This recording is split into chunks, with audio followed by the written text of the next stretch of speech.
Audio's working. And the screen is stretched. So let me fix this up. Hold on one second. So we gotta fix our sources. Uno momento. Let's do this way. And then I'll go to there and then get rid of this.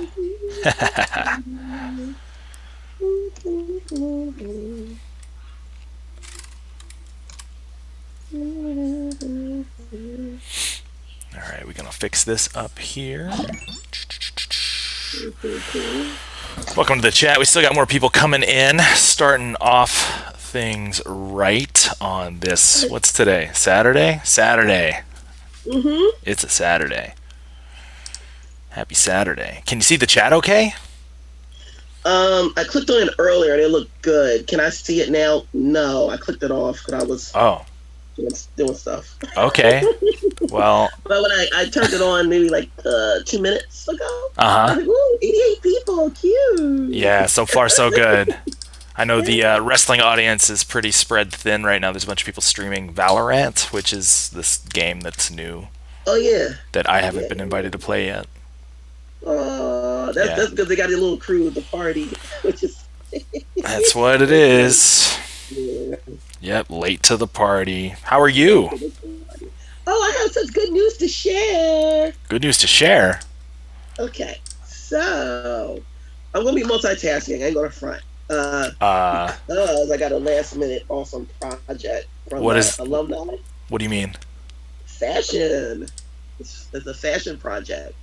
And I am helping designing a lifestyle brand to present it to Allen Iverson. What? How'd you get that?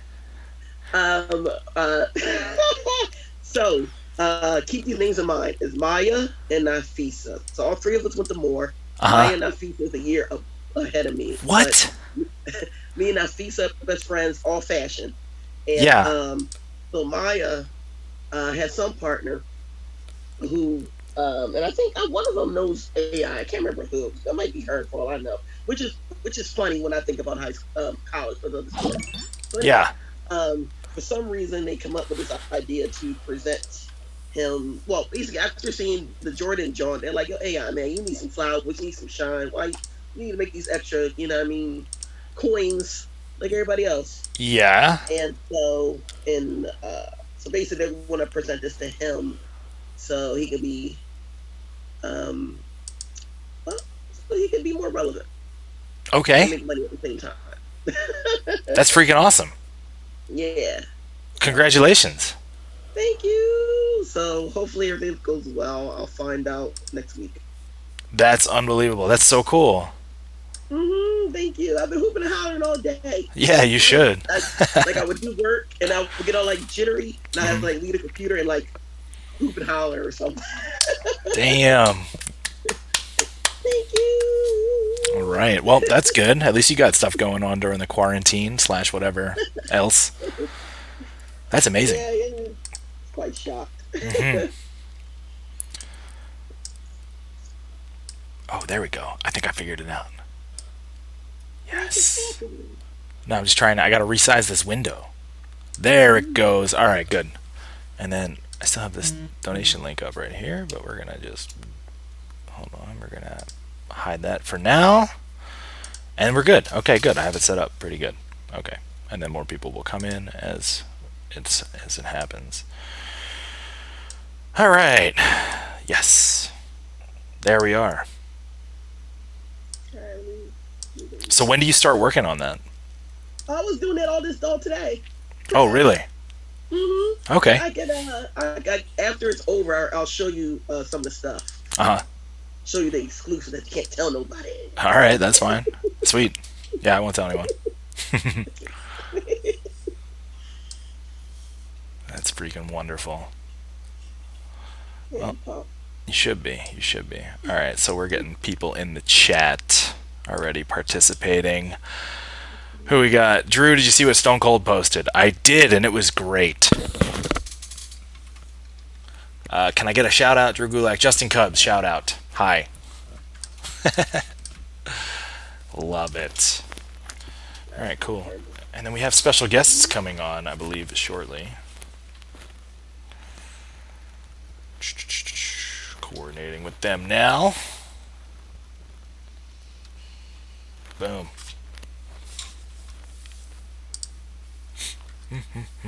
What else we got? Ready for Mike Rome. You got Yolanda. Congratulations from Armand. Armand, my darling, thank you. Guilau asks how I'm doing. Doing good. Thank you very much. Hope you're both staying safe and enjoying your weekend so far. From Siganya4. Thank you. Can you shout out Jordan Gordon? That's my name. Okay, Jordan. Jordan Gordon, that's my name. Cool. So you got all dialed up. What are you wearing? Me? Yeah. Oh. No, the other person who's here. The other sexy person in the Zoom. Oh, snap. T-shirt. Wow, that's going back. That's like his first one, right? Right? Yeah. Yeah. Yeah, and then with the Wonder Woman fitted. All right. Well, snapback, but I like saying fitted. Yeah, you got to represent. I should be wearing my Wonder Woman hoodie. Ooh, it's too hot. Don't wear them.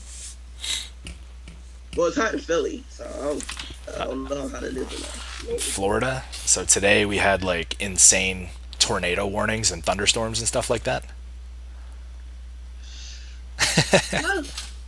So I got caught in a I'm pretty sure it was a tornado. It felt like a damn tornado. A couple days ago, I was on the track, and I was on the other side of where the entrance is, and it just got dark all at once. We all looked at the sky, and then it just poured down, and I just felt like So if anybody knows the Sandman from Spider-Man, right? And normally the Sandman forms into a hand and try to like smack you. Yeah. It felt like a hand of water was like smacking me in the face, smacking me in the back. What? It was wild. Did you just fight the mummy from? Did you fight the mummy from the Mummy? Is that what happened? Remember he would do that too. I felt like I was scared to death. Oh my gosh! Did this how I go? What time was that at? Let me see. I'm pretty sure it was like 7:30. Oh, so early. Yeah. Dang. Because it stormed in the afternoon, early like 12:30. So I was like, oh, bad. I can go to the track. Nope. It was, there was a lot of there were so many people out too in the city. I saw there was like, I don't know, thousands and thousands of protesters like up and down the parkway today. So the weather couldn't have been that bad all day. Oh no! It wasn't today. I said a couple days ago. Oh, this is a couple days ago. Yeah, this is a couple days ago. This is when Philly got the tornado. Oh, right. Remember. Yeah. Yeah, I saw Dustin post something about that. That looked, that sounded, he was like, well. Yeah, that is what I got on. Yeah. Jeez. Yeah, that joint was crazy. Well, you made it. Yeah, today it was nice out today. I didn't go out there for that much. Yeah. The house as usual. But it looked like a good day. It was a good day for Philly. Good. With the protests. Yeah, I didn't see any bad news coming out of there, which is nice. Yeah, which was like, yay! Yeah. Do you watch Queer Eye? Yes. Have I haven't finished watching the last episode that was a couple months ago. Okay. Last season. Season 2, yeah. So season 3, they filmed it in Philly last year. Last summer. So when it was super hot. And that's what's on there now. So fun fact, me and my mom was at Reading Terminal, and now I forgot his name that quick. It's not Anthony. Is it Anthony? Is that the cook? Yeah. Anthony. So I didn't know that they were filming, and me and my mama was walking. It's not. They wasn't far from where where the ice cream spot is. Which one? Where it's like, in Reading Terminal is the popular ice cream spot near the door going out on 11th Street, not Filbert, 12th, on the 12th side of on 12th Street going towards our Rock Cafe. Yeah. And I forget where he was at, but apparently he was there, and I was taking a picture of something for her, and all of a sudden somebody came to me and was like, "No recording, you can't record that." And I looked like, what? And then I look and I see it's the guy, but I'm in such a I had to walk away because I was such in a bitter mood Mm-hmm. because I like him, but because Homeboy came out of nowhere talking about you can't record, the the petty in me wanted to be like, I don't give a damn about no different. Oh my gosh. It was just too out of nowhere for me. Yeah, you were. Yes, You had no idea. yes, I had to control my stuff. Now that would have probably been the time when my mama would have allowed me to go off. But I Right. was like, Watch them catch you on TV and be like, "Oh, this is what Philadelphia is like." yeah, right. 17 easy in the chat. Thank you very much. Appreciate that. Love from Philly. Yeah. Cooking Ma says she's going to start that Simpsons puzzle tonight. Oh yeah. Nothing Yay! says excitement like a good puzzle. How many pieces? How many pieces we doing?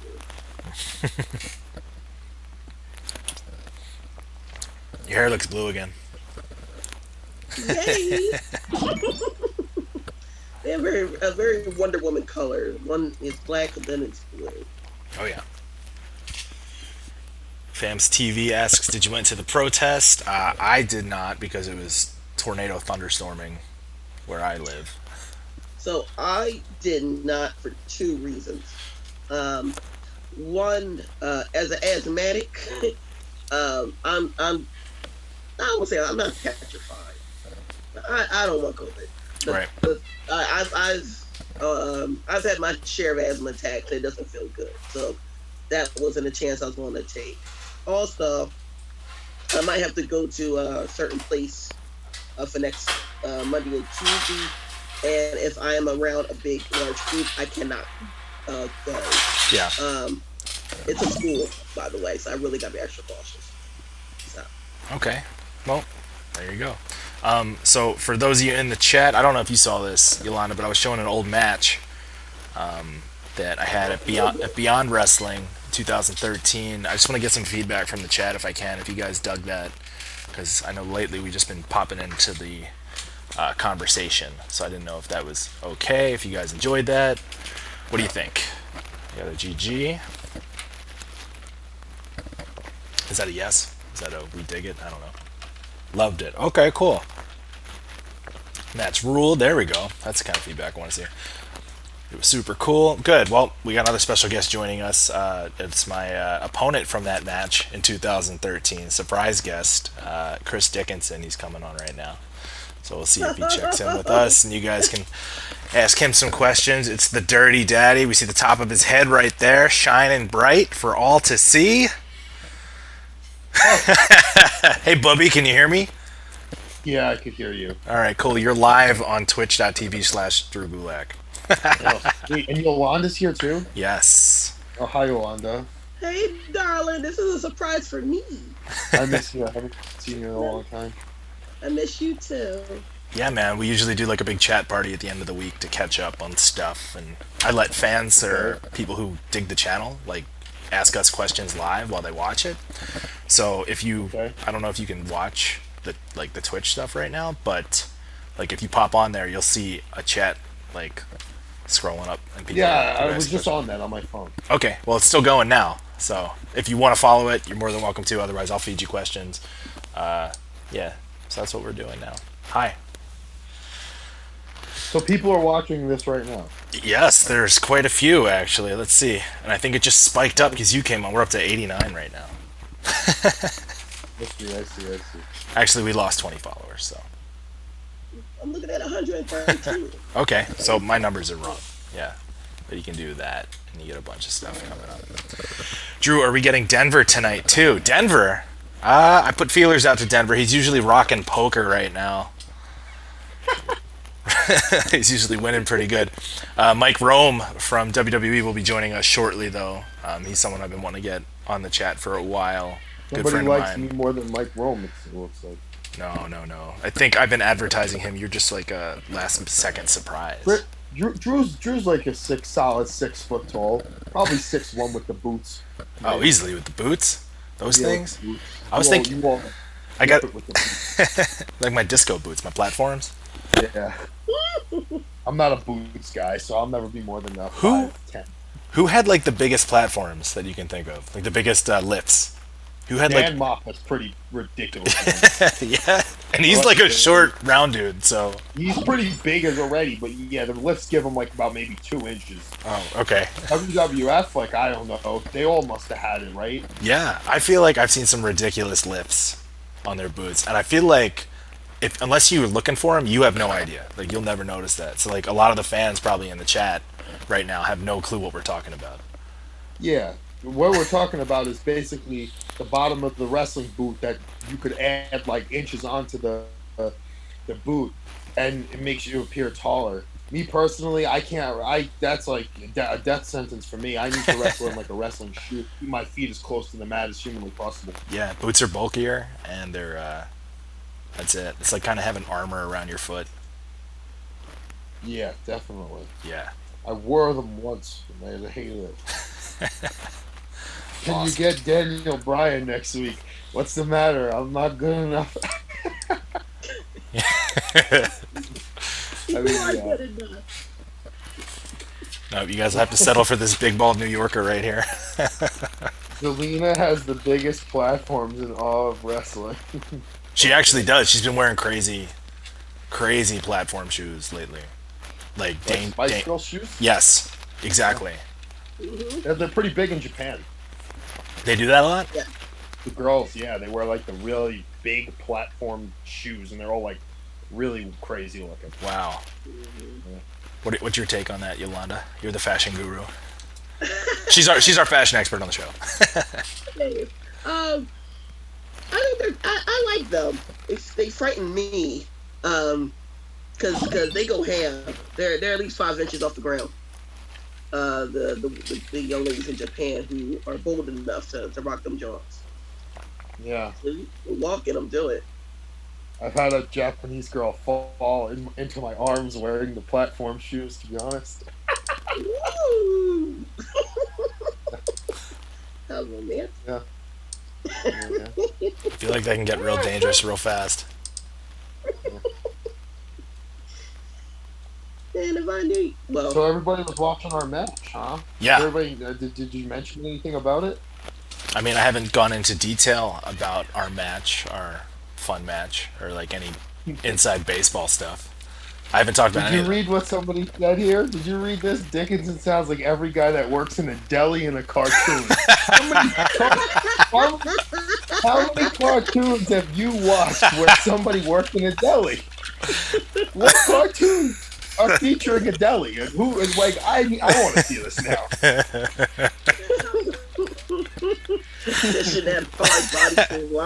Yeah, why? Yeah. I like that you said like why is the problem here that it's a cartoon? Like like obviously a deli. Like obviously a deli. But what cartoons? Yeah, exactly. What cartoon is the deli in it? I don't know, but I think they're onto something. I think we should do that. I think we should make that idea and you should voice someone who works in a deli. Yeah. They want you to say, forget about it. You want to hear something funny? I got a funny story. I didn't tell you about this, and we've been talking like all day. All right. So, I play Fire Pro Wrestling, obviously. Yeah. I have a friend I've been playing Fire Pro Wrestling with for pretty much the last 18 years. We met when I was like a sophomore in high school, and I taught him how to play the game, and he got really good at it when I had the version for PlayStation 1. And we're playing it now. I go over to his house, and we're playing, everybody has their own downloaded content, and he had a version of you in the game. Oh. And we were putting together a tag match, and it was like all he picked like all heavy hitters, like he wanted to win really bad. Okay. And I never used you, so I wasn't sure, and I was like, you picked you at first, and I was like, I think I'm gonna sit Gulak out on this one, and then whatever. The next day came and we did like a battle royal, but it was still going to be like a competitive one. And I was like, you know what? I'm going to pick Gulak in this, and I cleaned house. Whoever made you was nasty, and the real story of the match ended up being you and Kobashi because he picked Kobashi. Oh snap! And dude, you were really good. This guy, whoever made you an incredible version of you, and now we have this whole like angle that was pretty much manifested with you and Kobashi, and I won the battle royal. So we haven't played since, and he's all pissy because I haven't played him, and I won the last time we played. So I've just been like texting him pictures of, I don't know why I've put together this whole thing in my mind where you and Corporate Kane are a thing. Okay. And like, yeah, The and like mayor. I have like this photo of Corporate Kane like fixing his tie in the mirror, and like if he wants Gulak to come and fight him again, he has to like basically Corporate Kane's like your secretary, and This is the best. fantasy booking. This is the fantasy booking I've been doing. And we're feuding with Kobashi. Yeah, Kobashi seems to be like the guy that because you messed him up. He stands up to us. And you have this move that kind of starts like the Burning Hammer, and you swing him like 2 times, and then swing him out and slam him, almost kind of like the powerbomb. Okay. So it's like, yeah, it's pretty good. Pretty good. All right. This is inspiring to me. Actually, you know what's kind of funny? Like, you just summed up my entire wrestling career pretty much, where it's like, I don't want to use this guy. Well, he's here, but we'll save him. The thing is, Okay, he can go. The call of you looked kind of small, and he picked like Jumbo Tsuruta, Kawada, a couple in the 6-man, and I was like, damn, I want to win. So I'm unsure about this Gulak. I don't know. But Yeah, clearly. Once I used him in the Battle Royal, I was like, oh man, Gulak must have been insulted that we sat him out. And like we were like, yeah, Gulak, like picturing it like in the backstage, like you're ready to go off with a match, and then they're like, hey Gulak, you're out, man. Like we don't need you in this match. Yeah. So you came into the Battle Royal just like full of piss and vinegar, and you like everything you have goes into a submission. Like everything. It's pretty sick. Like you whip the guy off the ropes. If you press O, you do like the drop into the Fujiwara arm bar, or it's pretty dope. It's a pretty sick version. I'll show it to you. And there's like 2 versions, one with like the short hair, one with the longer hair, one with a better tan. Pretty good. Pretty good. Yeah. That's freaking wild, dude. I haven't played that game in so long. Isn't it weird that like people make us in that game? Oh yeah, there's extensive ones of me, and I'm blown away by it because I was such a huge fan of the series for so long. So now they have like a thing in the game where you could really like you could upload like photographs and impose it on stuff and really use like real logos. So people did like the whole Pazuzu face thing. Oh, cool. They made like all of us, and they made the knee pads, and they made the T-shirts, and it's pretty wild. It's pretty dope. Yeah, it's insane. It's like I remember the first time like the boys at the CZW school would have that hooked up in the back to where the VHS tapes were and stuff. Like Joker and Sabian and them would play it, and Nick Gage came in one time and he's like, oh, let me see who we playing as, right? And it's himself. He pulls himself up in the Hardcore Legends category of whatever Fire Pro that is. And it's like some of the CZW guys. It's like Jun Kasai and like Nick Gage, and I think Zandig was one of them. So like that was my first experience with that game ever. Like I'd never, so like I was like, oh my god, these guys are in a video game. They're superstars, you know? And it was probably some creator wrestler that someone made in Japan. You know, I don't know. It was pretty sick.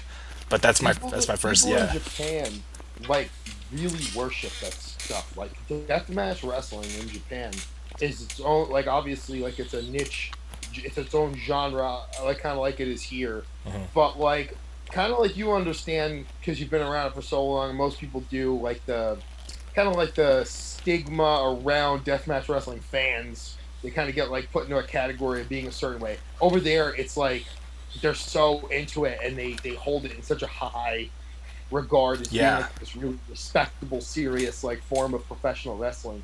And the fans like love those guys like so much. Like when speaking of rest in peace, Grant Danny Havoc, like people were so pumped that he was there to do that last tour when I was in Japan with him. And they were like, he was doing interviews, and people were treating him like he was such a big deal. And man, the fans over there are just so much more respectful of everything. Yep. Obviously, that's something everybody always says. But they really, they look at wrestlers, even on like an independent level, as being like, obviously the perception is that we're way, I think, bigger than we really are here. It's just that over there, the fans just, it's like, I don't want to say that they still believe it's real. We're getting raided by Xavier Woods real quick. Sorry. So like 300 people just jumped in the channel. Oh, wait. He's in it now? I mean, he's here, yeah. We're live with the Dirty Daddy, Chris Dickinson on Gabbin with Gulak, and Yolanda from Gimmicks, a famous gear designer. Yeah, also friend of Mr. Woods. But we're going to be joined by Mike Rome very shortly. We're talking about Japanese deathmatch wrestling. Big surprise. Sorry, I'm not a deathmatch wrestler though. but you I dip can my be. toes in the water. Dip my Yes. toes in the water. How's the water? How's the water feel? The water's okay. It depends on who you're in the pool with. You know what I Okay. mean? It depends if I'll someone's only, peeing in the pool or not. yeah. I don't want to go in the pool with peeing in. I'm all set with that. That's not the kind of situation you want to be in if someone's peeing anyway. No, You know? not at all. Yeah, it needs to be sanitary. But yeah, it's amazing like how respectful like Japanese culture is in general. Like when we did a tour maybe a year and a half ago with WWE, we went to Osaka and like I was just in the cruiserweight division. I wasn't even champion at the time. I got to go. I was supposed to wrestle. Who was it? I think I was paired up with Tozawa and Cedric for the whole loop, and just filler match kind of thing, you know, like let's showcase some guys. So we got to go and add to the card, and it was a Raw tour. And during the day, me, Mike Rome, and Alexa Bliss snuck out, and we got to go to Universal or Universal Osaka, and there were two fans waiting for us. Like I don't know how they knew that we were coming here because we didn't tell anybody, and they were waiting for us at the theme park. And we were only gonna be there for like an hour, and like they knew everything about me and like what I did. They had like signs with my name on it and stuff. It was crazy. Oh yeah. Yeah. So it's a whole next level situation there, man. They're so into it. It's awesome. Like I was went. It was my first time, and there's also it was eye opening, even for me seeing how big GCW was over there. It was like I couldn't believe it. I was shocked. Every show was sold out. The merch lines were like it took forever. People were just spending money. They were so into everything. Yeah. They knew exactly who you were and like everything you did. Right. And almost overwhelming, but in like the best way humanly possible. You know, the fans over there are just like receptive on a whole different level. And when you go there, you fall in love with it, right? It's like I don't next level. want to go back as soon as humanly possible. Yeah, it's great. Yeah. Unreal.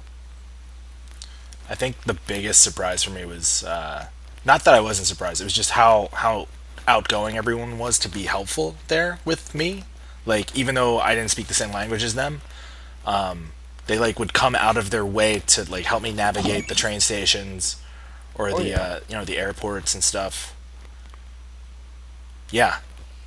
You went for Big Japan back in the day, right? Yeah, in 2009 did the tour with Big Japan for a week and Yokohama Pro, and that was awesome. That was like my first experience going there.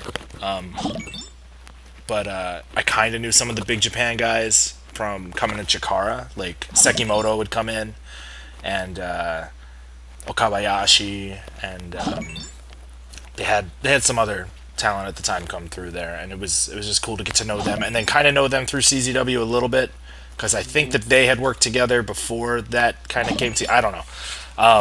But like it's just kind of cool, and Big Japan was like an entry point for so many Americans to go over there too, ever since the early 2000s.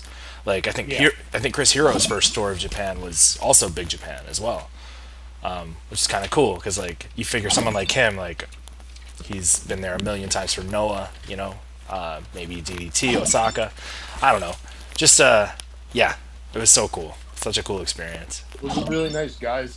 Sekimoto, he's a pretty good friend now, and we wrestled a few times. The last when I went to Japan, I went to his house. Yeah. And ate dinner with him and his family, and went to like his gym he goes to, and it was pretty dope. Yeah. He's a cool guy.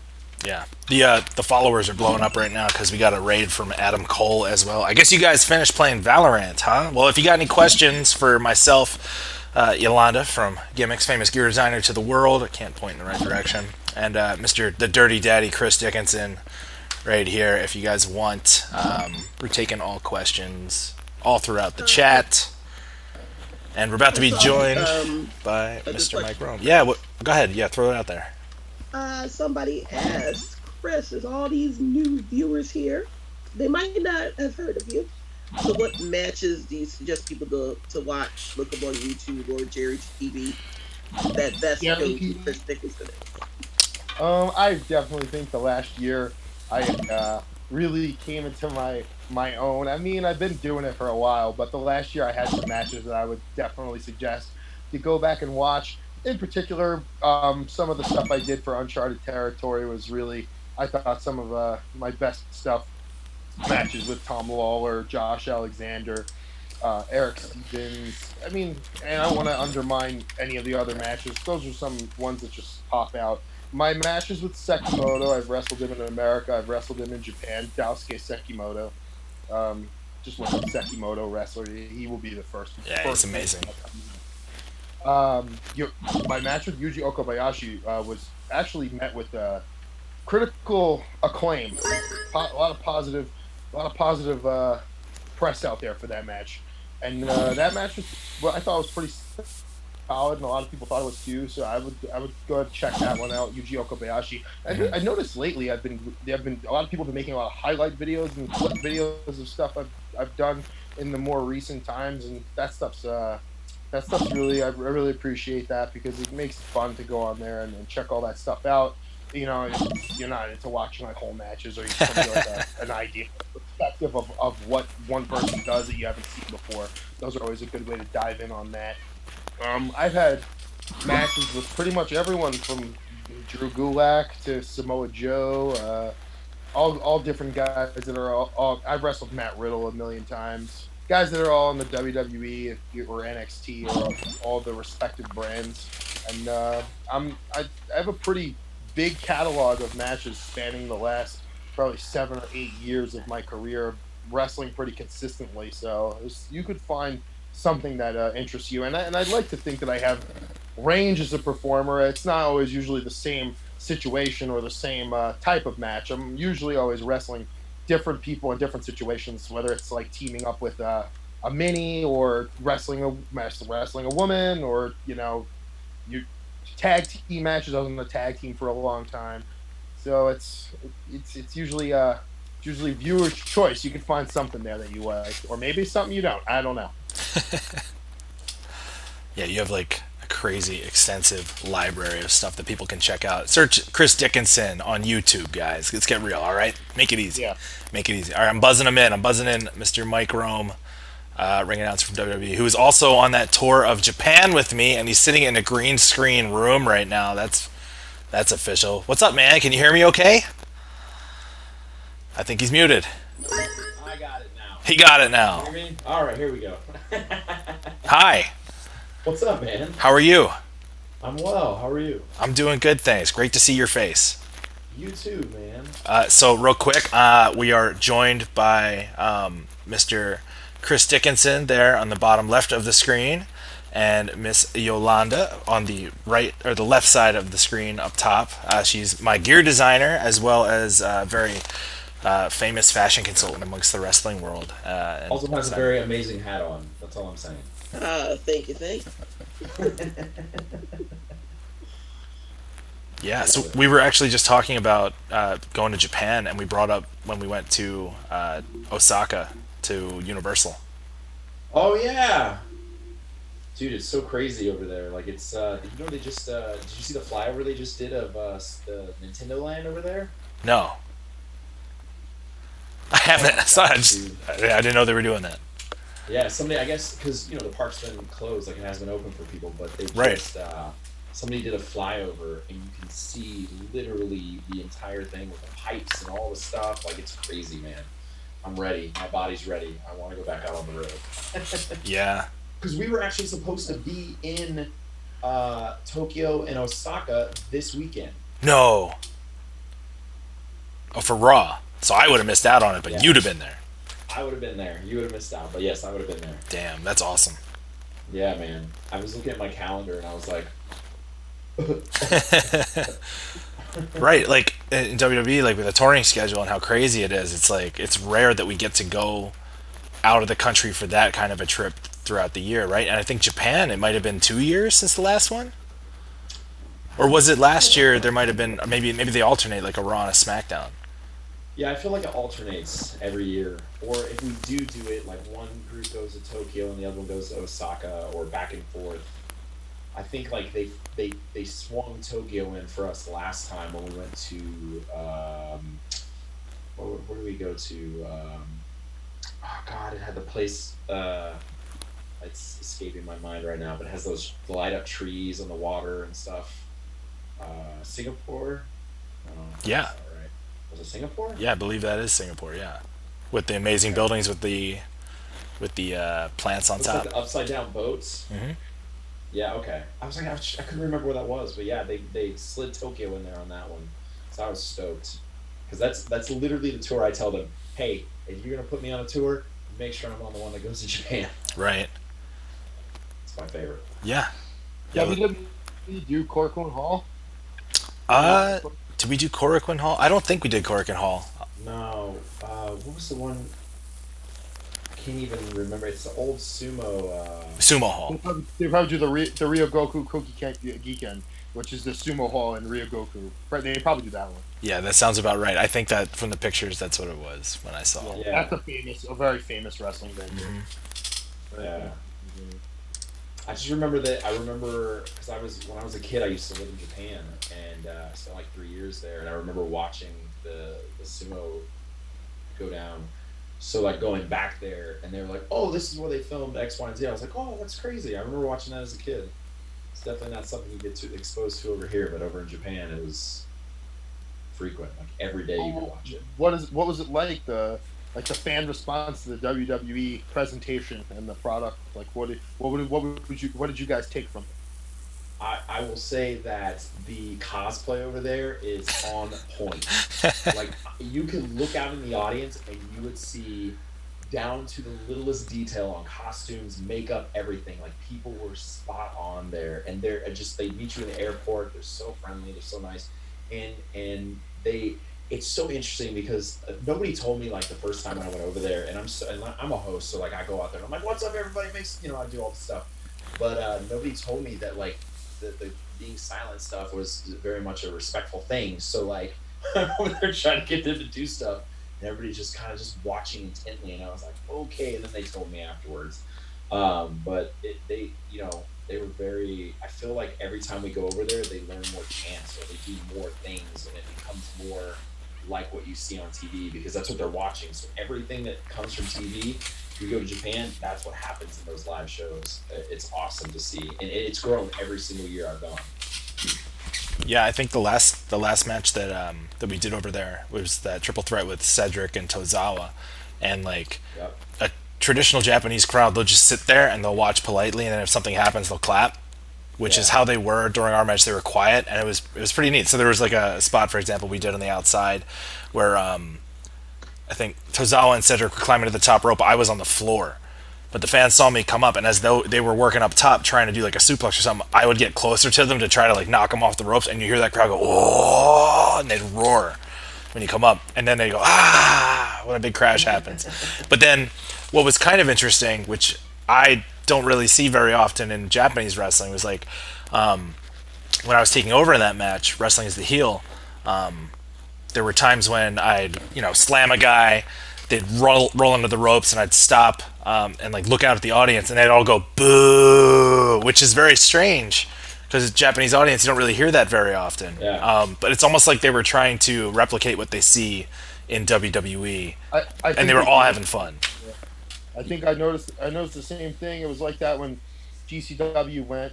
They were trying to almost play along as if they were like an American indie wrestling crowd sometimes. But I think the beautiful thing about like Japanese wrestling is like the reactions that you're trying to elicit from the audience, you get them by knowing like how to use the specific storytelling elements within a pro wrestling match. They just react to different things than what American people react to usually. Yeah. So the things that they appreciate and the storytelling elements that they kind of like have latched onto for so long are different than they are over here. So you have to kind of like emphasize some other things of the story more than others. Mm-hmm. But to like what we're saying, I did notice that they are, I think, almost in a way of like just trying to have a good time, trying to almost emulate like an American wrestling audience now. For I guess depending on what setting they're in, like WWE or an American independent company going and doing a tour there. So. Yeah. I think that's one of the coolest things about getting to go and do this outside the country is that as you know, even on the indies, like you got your local audience that comes once a month. They're a part of the show. They feel like they take ownership in the promotion. Or you got your WWE fans who like they might go twice a year or 3 times a year depending on the location, but they'll watch every TV show. When you go outside the country, it's like it's so rare that those people actually get to come and watch you live. So they might watch every TV show, or they might check out every stream on Jerry Wrestling TV. Yeah. But like when they're there, it's like it's their chance. Like I gotta fit in. This is and that's so freaking cool. Yeah. Yeah. They love it. They're like you were saying about the cosplay stuff. They take the fandom to like a whole different level. And when it comes down to like you're saying the merchandise stuff, I had people that were coming to every show I did on the tour, and I wrestled for 4 different companies. And every show, whether it was GCW or Zero One or Freedoms or whatever, it's like somebody would come and buy a new thing every time. They needed to have every item of merchandise. And eventually, I'd see like the same person would come every time. One guy in particular, I remember, and he was wearing like a CZW shirt. I gave him a free T-shirt, and he like, I'm not like exaggerating. I'm not just trying to, emphasize this for the story or whatever or effect. He cried.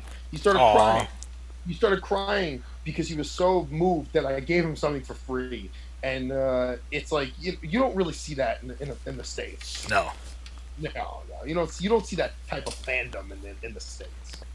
It's just different. It's especially like the places that, like, if you look at our touring schedule, how it used to be, the places that we would go to, some of those places we didn't go to except for every 4 or 5 years. So like they would get one chance every 4 or 5 years to see something they watched every Monday or every Friday or every Wednesday, or if they saw it online or whatever it is, but they never got to see it in person, because here you could be at any given time 4 hours away from either a house show or a TV, depending on where you live. Obviously, it's the West Coast, a little further, but like you could be within driving distance. Honestly, if you want to go see something, you have so many different options. But overseas, it's just you just don't get it very often. So going over there, and even for us, like going over there was super cool. Like I've experienced so much in the last like 5 years, being able to be a part of some of that stuff. So it's great, getting to see all the different cultures and just different religions, different places, and all the theme parks we've been to overseas. It's been great.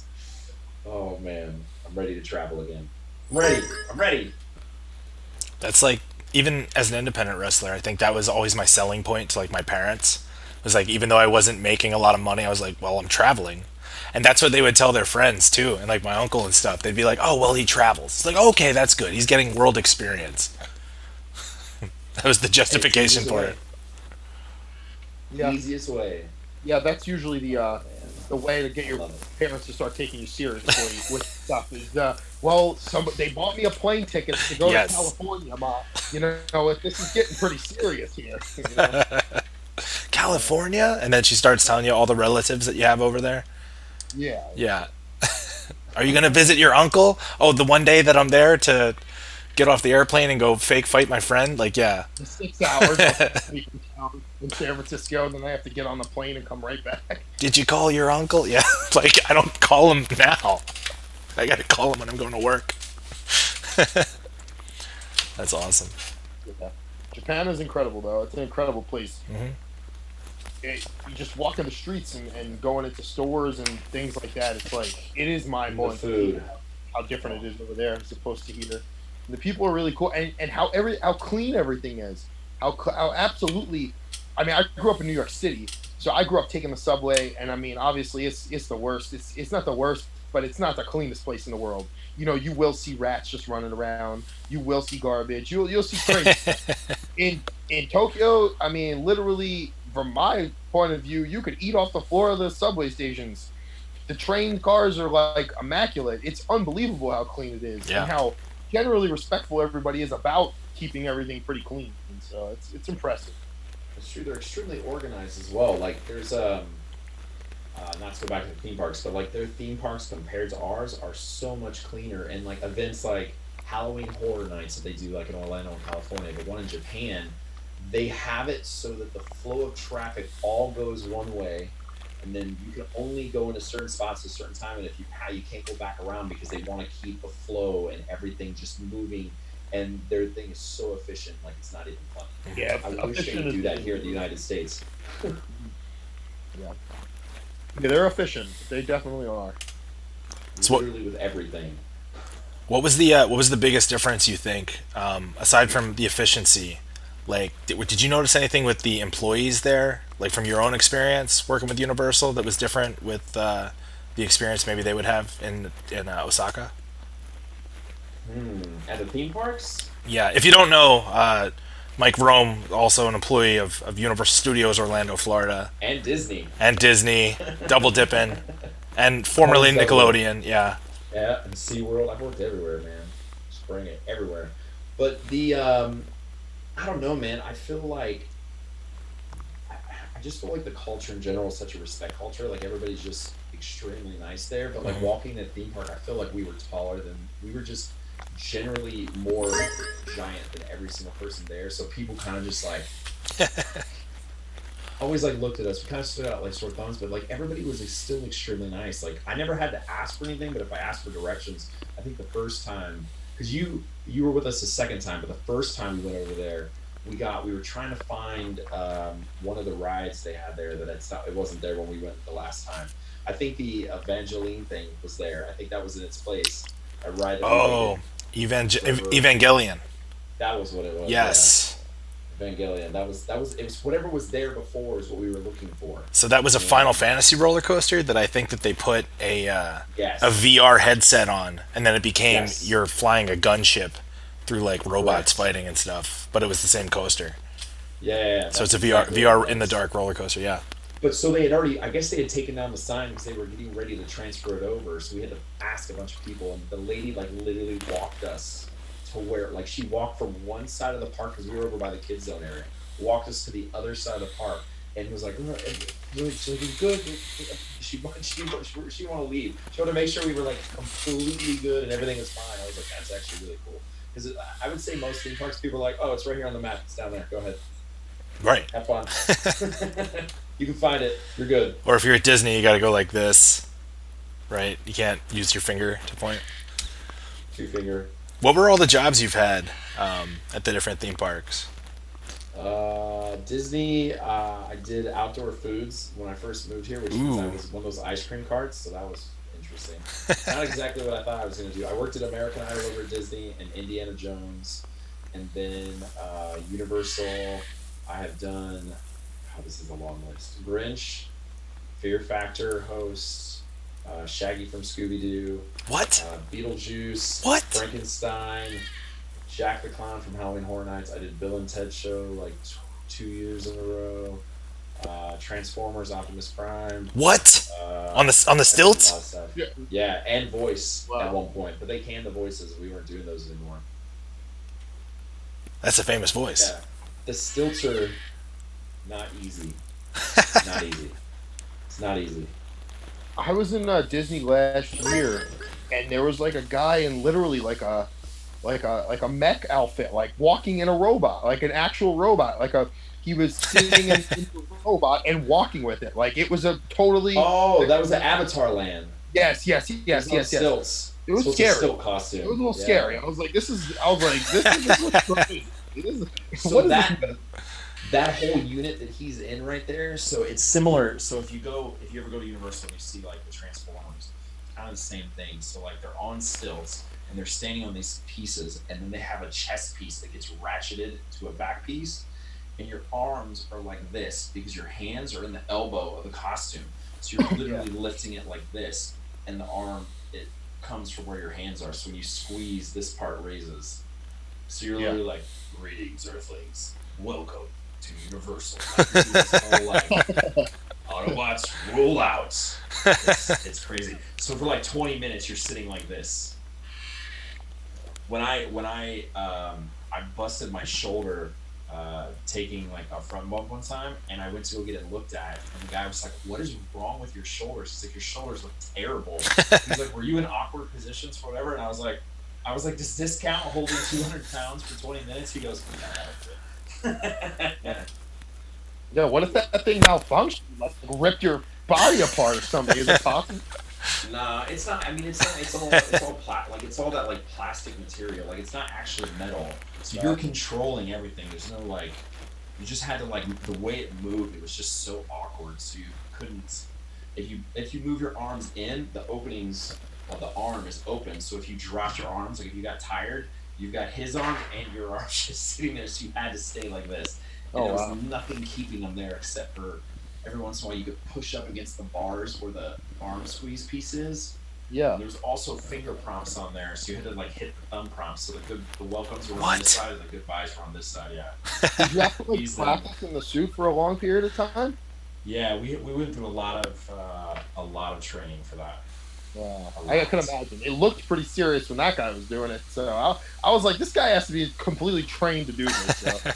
You also have to like you just have to know. So like if there was something that you wanted to say, they're all in order. So you had to memorize all those things too. So if like somebody was saying goodbye and the next line is like welcome, you don't want to hit that. So you're like you just like wave at him and then you wave for them. Welcome, greetings, And then like Megatron, like so we were doing voiceover stuff. We did a whole workshop for it. So we would sit in like the warehouse, and there was these two guys that came out from Universal Studios in LA, and they were like the original guys in the costumes. And so we were always told not to do all these things, and these guys were just jacking the costumes around and doing all kinds of crazy stuff that we were told we were never allowed to do. But we were in there and we were like, "Oh, Prime, one shall rise and one shall fall." We were having all these like voice battles between Megatron and Optimus Prime. It was awesome. And then they canned it because they used the budget for Potter. Ah, I see. Of course. Well, they know where the money is. Potter. They know where the money is. That's right. That's no joke, though. That's no joke.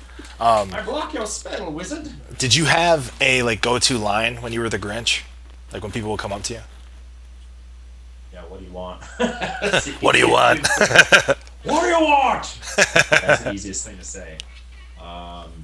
I mean, you didn't really. Most of the time, I did the show, so I wasn't a meet and greet guy. Oh, okay, so you didn't do the meeting. It's all right. Yeah, so I was usually on the stage doing the show. So the only time I did meet and greets is when they would bring like Make-A-Wish or family members and stuff. They would come in, and we would have like you'd just be like, yeah. And then now the makeup wasn't as intense as the movie, right? It was just no, ours took about an hour. an hour. Yeah. So it would be. Remind me, I have a. I'll show you later. I have a video. One of those like fast motion ones, like the time lapse. I have one of it. But basically, so I had to shave. Remember when I went back and did it, and I had to shave my beard off. Oh yeah. Everybody was like, "Why did you shave your beard?" I was like, "No reason. I'm definitely not working Grinch. I'm not doing that." But yeah, so you'd shave, and then they would basically rub glue. So they would put glue on your face. And then they would this piece would sit like this, and it would go here, around, and sit right here. And so that this part of it was open. And then the next part would sit right here and go like kind of like sit on your eyes and then go right over here. So it's just two pieces. So you had a cowl underneath that, like a green cowl. Yeah. Kind of the same color as this.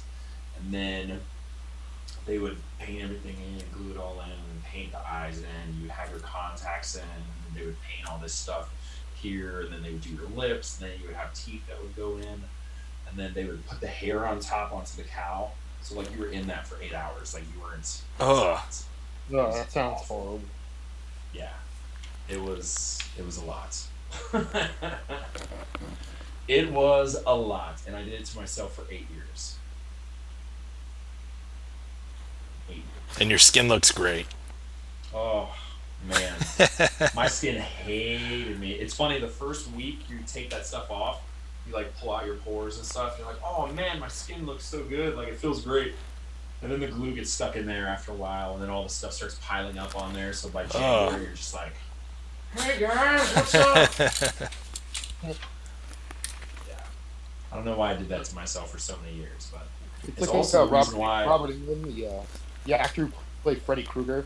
He would say that like when he when he got the job to do the film, he'd get so pissed off from having the makeup on his face the entire day that it like helped him get into the character of wanting to be like this child killer because he was so angry that like everybody else was makeup free and he had to have his head completely covered in basically like latex and plastic 24/7. Bro, it's real. Like, I would get so angry by the end. The worst, so, like, obviously there's Who's.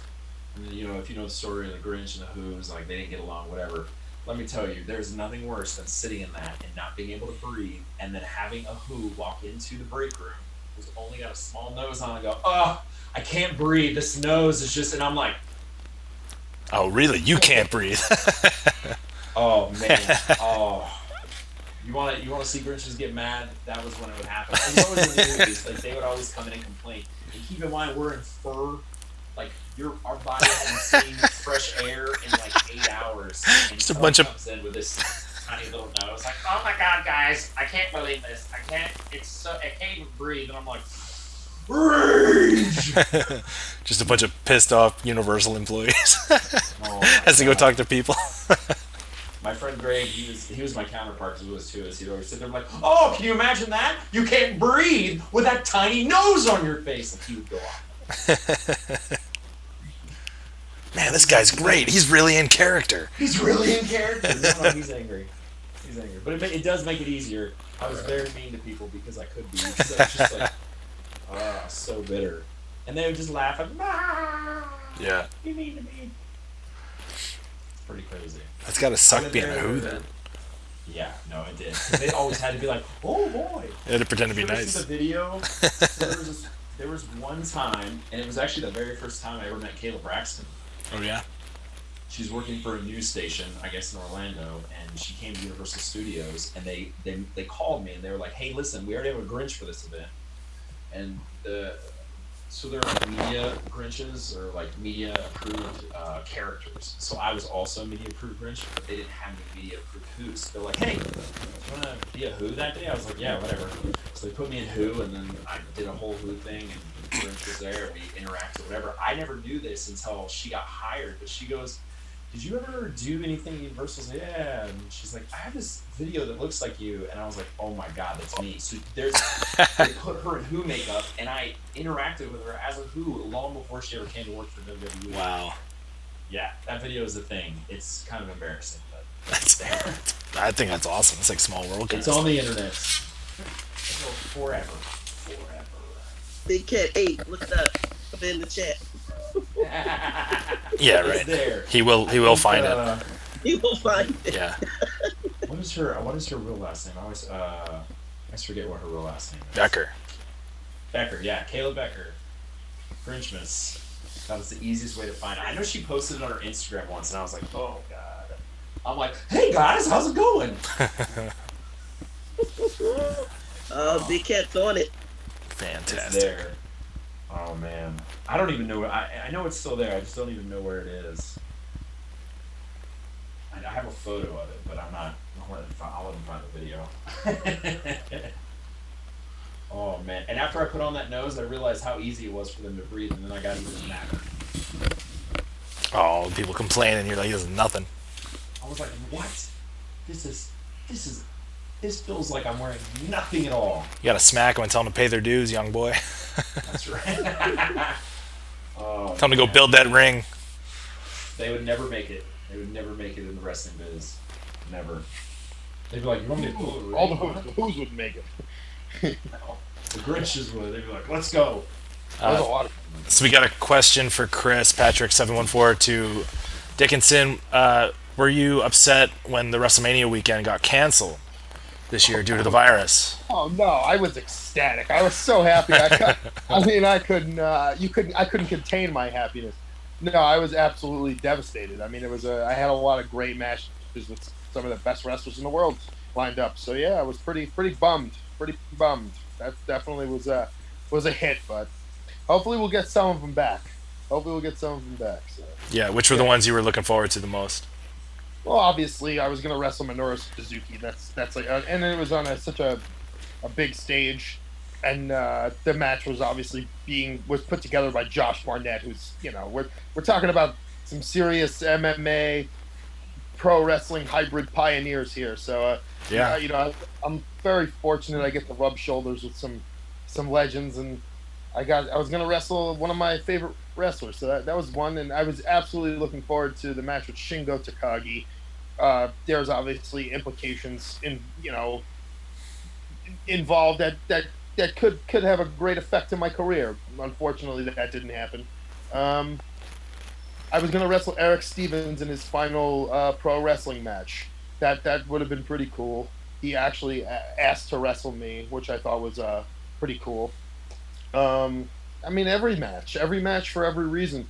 Um, it was definitely disappointing. Obviously, a financial loss, but more so disappointing for the fact that it was kind of all kind of being booked around me wrestling all these guys from Japan, because that wasn't the only two, and wanting to really put my feet there almost in like a permanent way. It was looking good that I would have this such a group of matches at one time. It's kind of unprecedented. Something like that, I don't think it even happened in a while. So, or ever, that many at one time in that 1 week span. So it was cool, but it didn't happen. So I kind of got over it after the first like month of being miserable about it. But it sucks. Hopefully, we'll get some of the matches back. Yeah. Mm-hmm. I remember, like, I'm like thinking about all the fans that had to cancel their trip to WrestleMania. Like they had the whole stadium was there. Forget it, man. That was disappointing. And I remember like every day it was like, oh, no way, man. Vince ain't gonna go down. They're gonna fight it out, baby. Like, it's gonna happen. Like, no, I don't think anyone really. Maybe obviously some people did. I don't think anyone really had an idea of just how serious coronavirus really was coming in hot, and there was no stopping it. But it could, because there was that like point in March where it was like, no, it's maybe not going to be that bad. Oh, it'll be bad, but they can't do this. It was almost like people weren't really accepting reality yet. Yeah. And then once I think like the last 10 days of March, it was like reality had completely sunk in. Yep. We're turning it around. We're turning the page. It's coming around the corner. It's still, we still don't know exactly when things are going to get completely back to normal, but I mean, it's better than we were 2 months ago. Yeah. You know what I mean? Listen, I already got my hotel booked in advance for next Mania, so I have. Oh, it's one in LA too. Oh. Right? Like, Rona can't fuck this up. Seriously. Disneyland's right there. I got family. We gotta. I can't. Yeah. That was the thing too. Is like everybody was like, at least we got LA. At least we got LA next year. And then they're like, well, people start touring. All this stuff's not happening. I'm like, don't you do it. Don't you ruin my LA. Yeah. There's so many different, I guess, so many different ideas coming from so many different directions. So many people are still super paranoid. They take it super seriously. Some people aren't as paranoid. Some people don't really care at all. It's really hard to gauge what's going to happen based on, I mean, obviously day-to-day stuff, what's going on with the whole situation now. Is this going to set things back? It really is. It's something that's been so unpredictable the entire time. And now it makes you wonder, are the different states and the different regions that have implemented the different phases and all this stuff, who's in phase one, who isn't in phase one, who's in phase three, is this stuff gonna even matter? Are they gonna stick to this? Are things gonna change again if there's a spike? I just think as long as they have it under control in terms of like, are the hospital ICU beds available? Is the emergency room available? Because the saddest part about New York, because that's where I live in New York City, and I'm friends with someone who's a 911 dispatcher, so I would be like, what's going on? What's going on? Right. The saddest part about it was when you would hear about, not to change the subject of the conversation and get miserable, but the realistic part of it was when you would hear if people were going into cardiac arrest and they couldn't be saved in the ambulance on the way to the hospital, there probably wasn't a chance that they were going to get into the hospital to get it's too late. They were going to defibrillate on them and bring them back to life because there just simply was no room for anybody in any of these hospitals.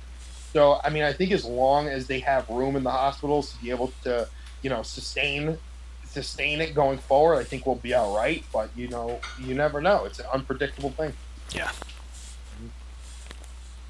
So much. New York was like felt like New York was like ground zero for that too. I mean, Yeah, it was pretty bad. It was pretty scary for a while, to be honest. It was like really scary at one point, where like you literally went outside and you were like looking at everybody like I'm gonna, like everyone, had, oh God, don't come near me, or I wouldn't even go to the store. And then eventually I found a grocery store in New Jersey because I am one of the lucky people that I knew somebody who gave me the key to their gym. It was like a smaller studio kind of gym. Nobody was going there, and he knew I was a wrestler, so he said you could come work out here. So I'd go to this grocery store in New Jersey that's open late at night when nobody would go there. Otherwise, like the situation here, forget about it. I live in Staten Island. I mean, you'd go to the grocery store in the middle of the day. There'd be like a line a mile long outside. Everybody's like masked up, gloved up, like the whole thing, and it's like you just go to that, and you're like, I don't even want to deal with this or go with it. And I'm around my stepfather who has cancer, so it's like it's these are all things that played a part in the whole thing where it was like, all right, this is pretty serious, and you got to play ball, especially here. It was real serious. So yeah, I feel like I was at a big event in New York, and we did a pay-per-view in Philadelphia like right after that. And I feel like when we left after that, everything started kind of getting like it was already starting a little bit, like people were talking about it, but right after that is when it exploded. And I remember coming back home and I was telling my girlfriend, I was like, "Hey, I'm gonna I'm gonna sleep in the other room for like a week because I don't know what's going on." And I was just at a convention meeting a bunch of people for like yeah. 8 to 10 hours. Like I don't know. And no, I mean, it turned out well, but then I just feel like after that, that was like the last like normal stay. I think we went to DC the week after that, and then it was everything after that was just like, I kept a pretty busy traveling schedule. The last like 2 months of the year, I was in Mexico, Australia, California multiple times. I had to fly through Hong Kong. At one point, I flew through South Korea. I went to Japan in February. So I got really, really sick in January. The beginning of January, I got the flu so bad, and this was before coronavirus was even a thing. It was obviously a thing in China, but when I went to the hospital because I was sick, I mean, I was like, I hadn't been sick like this my whole life. They told me I had pneumonia, and they didn't test me for anything. So then, Jeez. obviously, fast forward 2 months, 2.5 months, or whatever. I'm like, oh, I must have had coronavirus. I actually got the antibody test a week ago, and they said I didn't have the antibodies. So then one would assume I didn't have coronavirus, thankfully. But they say that the test could be false, or maybe your body didn't create the antibodies or whatever it is. But I was lucky because I traveled rather extensively and I didn't get it, and I was through those countries where it hit pretty hard or whatever. But Yeah. scary, it's all scary stuff. It's scary stuff for anybody who travels a lot. super scary. Mm-hmm. Definitely scary. Yeah. I think bunch of our friends actually came down with it. They said about January they had it. Guys who were traveling international, and they said they all got sick at the same time. Lung symptoms, that kind of stuff, fever.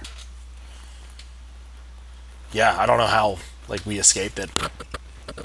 No, neither. The only thing that I can, it's interesting because like I know back in like November I got sick, and I don't ever really get sick like that, but I got sick, and I was sick for a good like 2 months. Like I could not shake it. And to the point where I had to like keep getting like different antibiotics. And I remember I think I before the holiday tour, I think I finally felt semi-normal. Like one day I woke up, I think I was sick for a long time, and then one day it just hit me super hard, and I was like done for like a week or so. And then right before the European tour, or not the European, the holiday tour, I started like come back around. I was like, okay, I'm starting to feel normal. And then one day I woke up and I was fine. I was like, that's weird, man. I've never been sick like that. And then I was like, oh, and all that stuff in January. They're like, oh yeah, this is what's going on. I'm like, God, I wonder. I don't know. I do want to. I wanted to see. I want to take the test, the blood test, to find out about the antibodies and stuff to see if that was something that even happened or if I've just been lucky.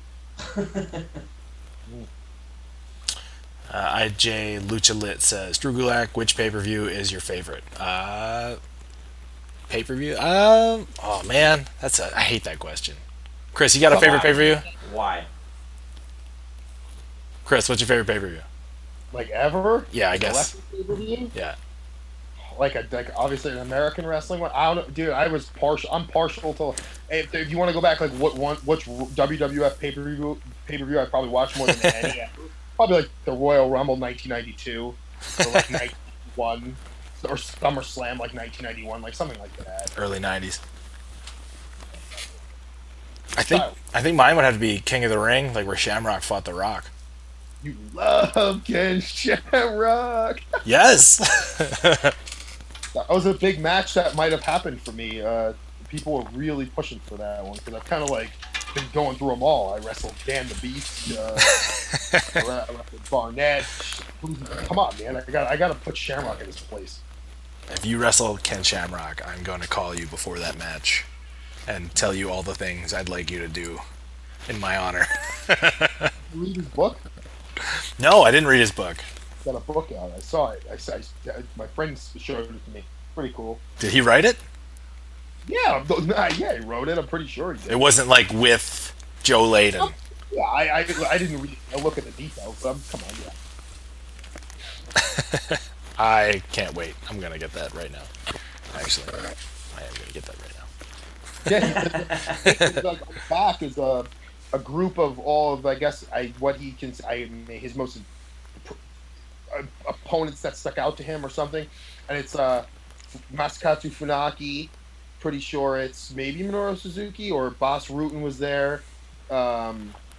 Somebody, The Rock was there too. So I mean, that match was pretty cool. I remember that one. Oh, there we go. My bad if y'all thought I was talking to y'all. Phone rung, so I was talking on the phone. My bad. Yeah, you look like you were going off. You all right? No, it was positive. I guess I was trying to like not be rude, but like get off the phone. You know what I mean? So I was hoping I was frozen, but whatever. No, that's cool. Yolanda, what's your favorite wrestling pay-per-view? What's one wrestling pay-per-view that sticks out in your mind? The name of the pay-per-view, the actual pay-per-view. The whole thing. I don't know. Jeez. Right now, the only thing I can think of is WrestleMania 12. Love Shawn Michaels.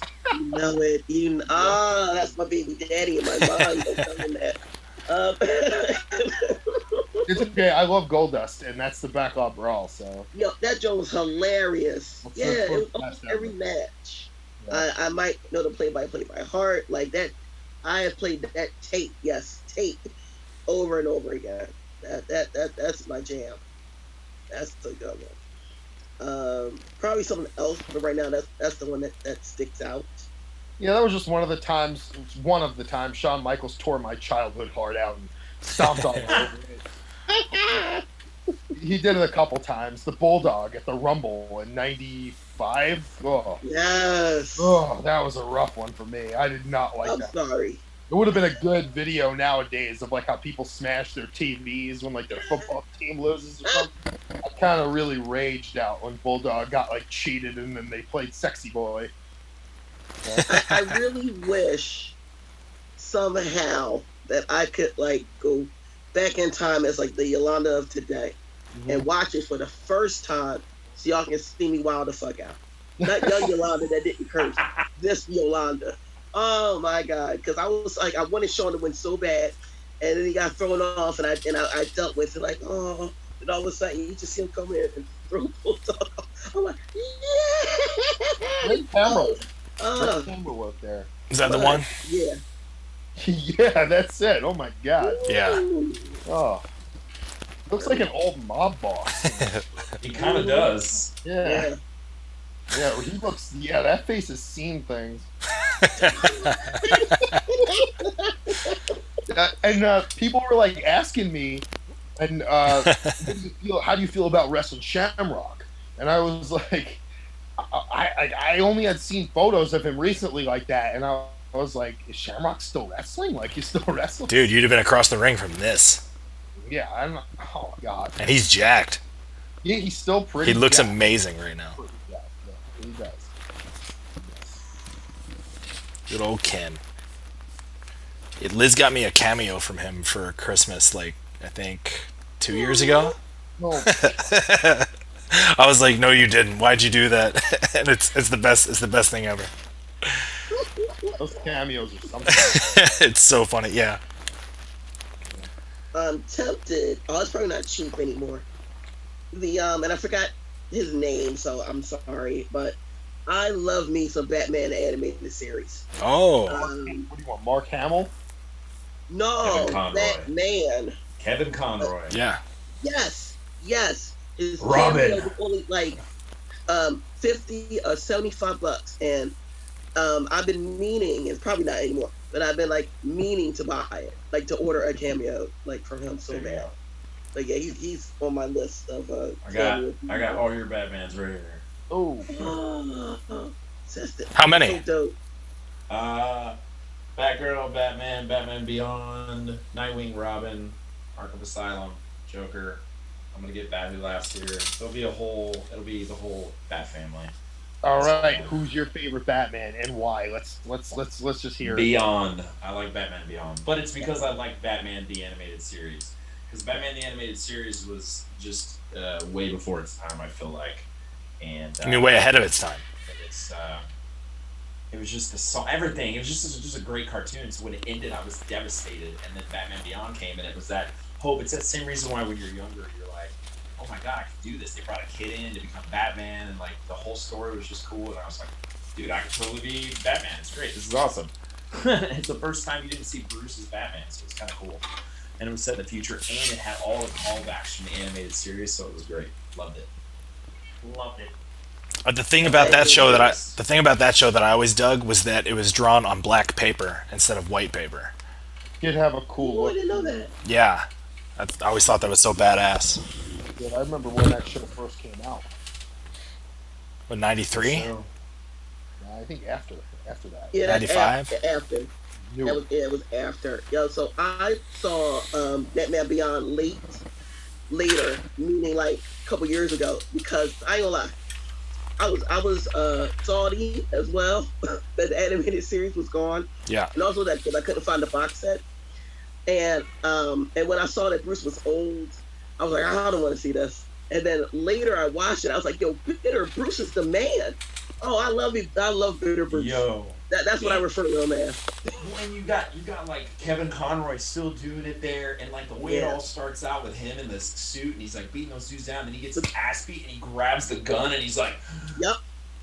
he like has that thing. He's like, no, I can't do this, and then he has That to leave. realization. Yes. He just disappears forever, and then you're just like, all of a sudden you stumble upon him, and it's just you see him. He's just bitter. Like he's just a bitter old man, and you're like, God, what a dick. Yeah, but it's so great. Like, damn it, I'm mad. I used to know some of those lines to say to people because they were so good. What was the name of the kid who was the new Batman? What was the name again? Terry McGinnis. Yeah, I wanted to like, slap him a couple times. Like sometimes I wanted to shut the fuck up. Like, listen to what he does say. All right, well, fine. Go get your ass whipped. Like I was. Those are Even better conversations. is he was whatchamacallit, Will Friedle, the guy from Boy Meets World, the older brother. Oh, He was cool. that was Terry McGinnis. That was the voice of it. So like Nice. every time I watched it, I was like, oh, it's Eric Matthews. Go teach Corey something. Yeah. Love that show. Damn, I gotta watch it. Yeah, Bitter Bruce. I gotta find the quotes. He said something that was really dope. Yeah. Shit. I'm mad. I thought it was cool too because he stepped away from Wayne Enterprises, and then what's his Blythe or whatever the guy's name is was taking over and like basically running his company into the ground. And so when he came in, found Terry, and then Terry took over. He got that new lease on life, and he shows up at the office as old Bruce. And like, Bruce, what are you doing here? He goes, my name's on the building. And he's like, yeah, no, we got this meeting. He goes, no, I've got this meeting. You can go home. And they were like, what? And he takes his company back. And then like a G just walks in there. He hasn't been in there for like 40 years or whatever it was. That's like Batman's thing. Company back. Yeah, dude, he's just... Anytime he goes missing. I'm back. Give me my company. Oh, so good. That show is so before its time. Yeah. I'm literally Googling best lines from Bruce Wayne from Batman. It's funny. I went to San Diego Comic-Con last year. Yeah, last year. And I wasn't planning on going, and then they announced they were doing a Batman Beyond anniversary panel. Like, it was like 25 years or whatever it was. So I was like, all right, I'm there. So I booked all my stuff last minute, and I went out to Comic-Con just so I could go see that panel. And then they announced that they just released the new Blu-ray set that just came out. Ooh. Yeah. No love for Adam West? Yeah, I mean, Adam West is great. I mean, he's different. Every Batman is very different. I think the only one that I really, George Clooney was the only one that I was kind of like, eh. Yeah, same. Oh yeah, he was Batman. Bat nipples. I remember my grandpa when I was a kid, like, really putting over Adam West as Batman, like this is the real Batman. The real one. All that other stuff is imitation crap. Yeah. Like, this is the real Batman. I remember my parents used to talk about saying, like, there was one time we were on the Roosevelt Boulevard and the Batmobile drove by us, and they're like, I was like, no way, really? Like, and they're talking about the convertible with like the pod glass windows, Bubble windows. yeah, the bubbles and stuff like that. Yeah. And that's like what they grew up with, which is, it's got to be nuts growing up with that, and then now seeing everything that's kind of out there now. Like, that's nuts. I don't really think about that. Every time we go out to LA, I always go over to where the Batcaves are in the Hollywood Hills, like where the sign is. I always go out there just so I can see it, because I'm like, this is where he came from. It's great. Love it. And not to talk about anything, but you mentioned Hamill earlier. Hamill will always be my favorite Joker, hands down, period. Oh, yeah. Yeah, people were always talking about that for a long time. Back in the day, when anybody would bring up the Batman conversation, they'd be like, well, Mark Hamill's really the best Joker. And they'd be like, well, really? Okay. You know? Because I always like Jack Nicholson, obviously, because that movie's just so dope. But of course. Mark Hamill was pretty cool. Where does he get all these wonderful toys? He was like, never rub another man's rhubarb. Oh my god. Yeah. You're my number one guy. Yeah. Danny DeVito, he was pretty Yo, yes. Yeah, Danny DeVito. You know what's was funny? cool. Low key, he was though, because I went back and watched Batman Returns like a couple months ago, and I was like, man, I forgot how good he was. Yeah. In that movie. And you kind of Michelle Pfeiffer too. Like Michelle Pfeiffer in there as Catwoman, and then even Christopher Walken was amazing. Yeah. Max Shrek. Max Shrek. Yeah. Good for you, man. Good for you. God, he's so good. I like when he's about to push her out the window and he fakes it and he goes, huh? And he goes, and then boom, like changes gears completely. I love that the kid that they cast his kid in there, and his kid made sure he talked like him. The kid that Max Shrek had, he was like, but Dad, I don't know what to do. Oh my god, that's why he sounded that weird. Oh my god. Think about it. I went back and watched it, and I was like, oh my gosh, dude, this dude's doing a spot on younger Christopher Walken. Yeah, that's crazy. Oh my gosh. And he did the high pitched voice like, but Dad, I don't So good. Chris, did we talk about the glasses that came out in McDonald's for Batman Forever once? I think we had that conversation. Yeah. Talking... Batman Forever, that was like, forget about it. That was the merch powerhouse. Yeah. We definitely had that conversation before. Yeah. You have those mugs? That's what I'm talking about. And stuff? Oh, yeah? The McDonald's mugs from I got them downstairs. I've got them downstairs. Dude, I don't know. You know what's so interesting about that? No other time in my entire life have I ever wanted glasses so bad as I did the Batman ones. Why? The one had the Riddler question mark on it. Yep. Man, I had so many cups of tea out of that. Batman Forever was pretty awesome, I thought. I mean, I kind of get the bad rap, I guess. Riddle me this. It was a good one, I thought. I like Val Kilmer, period. So I thought it was cool. I mean, anytime you have Smashing Pumpkins and Bone Thugs and Harmony on your soundtrack, you know it's done. It's done. I mean, Jim Carrey and Tommy Lee Jones in the same movie. Pretty cool. Yeah. Dude, everything from the music all the way down was solid. But they had U2 on that one too, I think. That was the one that had the U2 song. That wasn't Seal also? Yeah, Seal. Oh yeah, Seal, Kiss from a Rose. Yeah. Oh my god, there's so much. That was the credits. Oh. Yeah, that U2 song though is pretty badass too. Hug me, kiss me, kill me, throw, or hug me, kiss me, throw me, kill me. That one. Oh.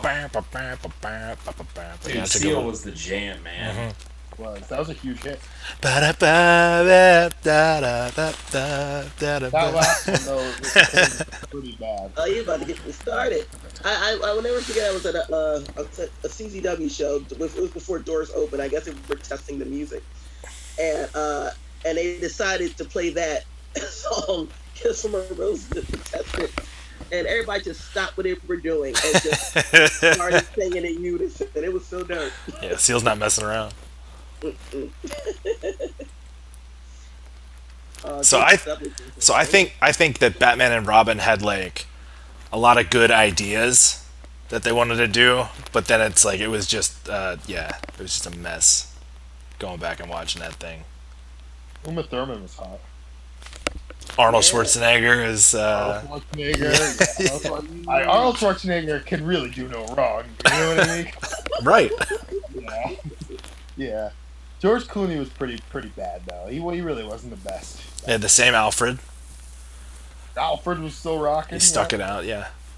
He stuck it out. That guy, like one of the famous strongman, he actually was in WCW. Jeep Swanson. He was Bane. Right, he was the first Bane. He was the original Bane. I mean, that was what Bane is supposed to look like. Yeah. I mean, that's a Bane. Yeah.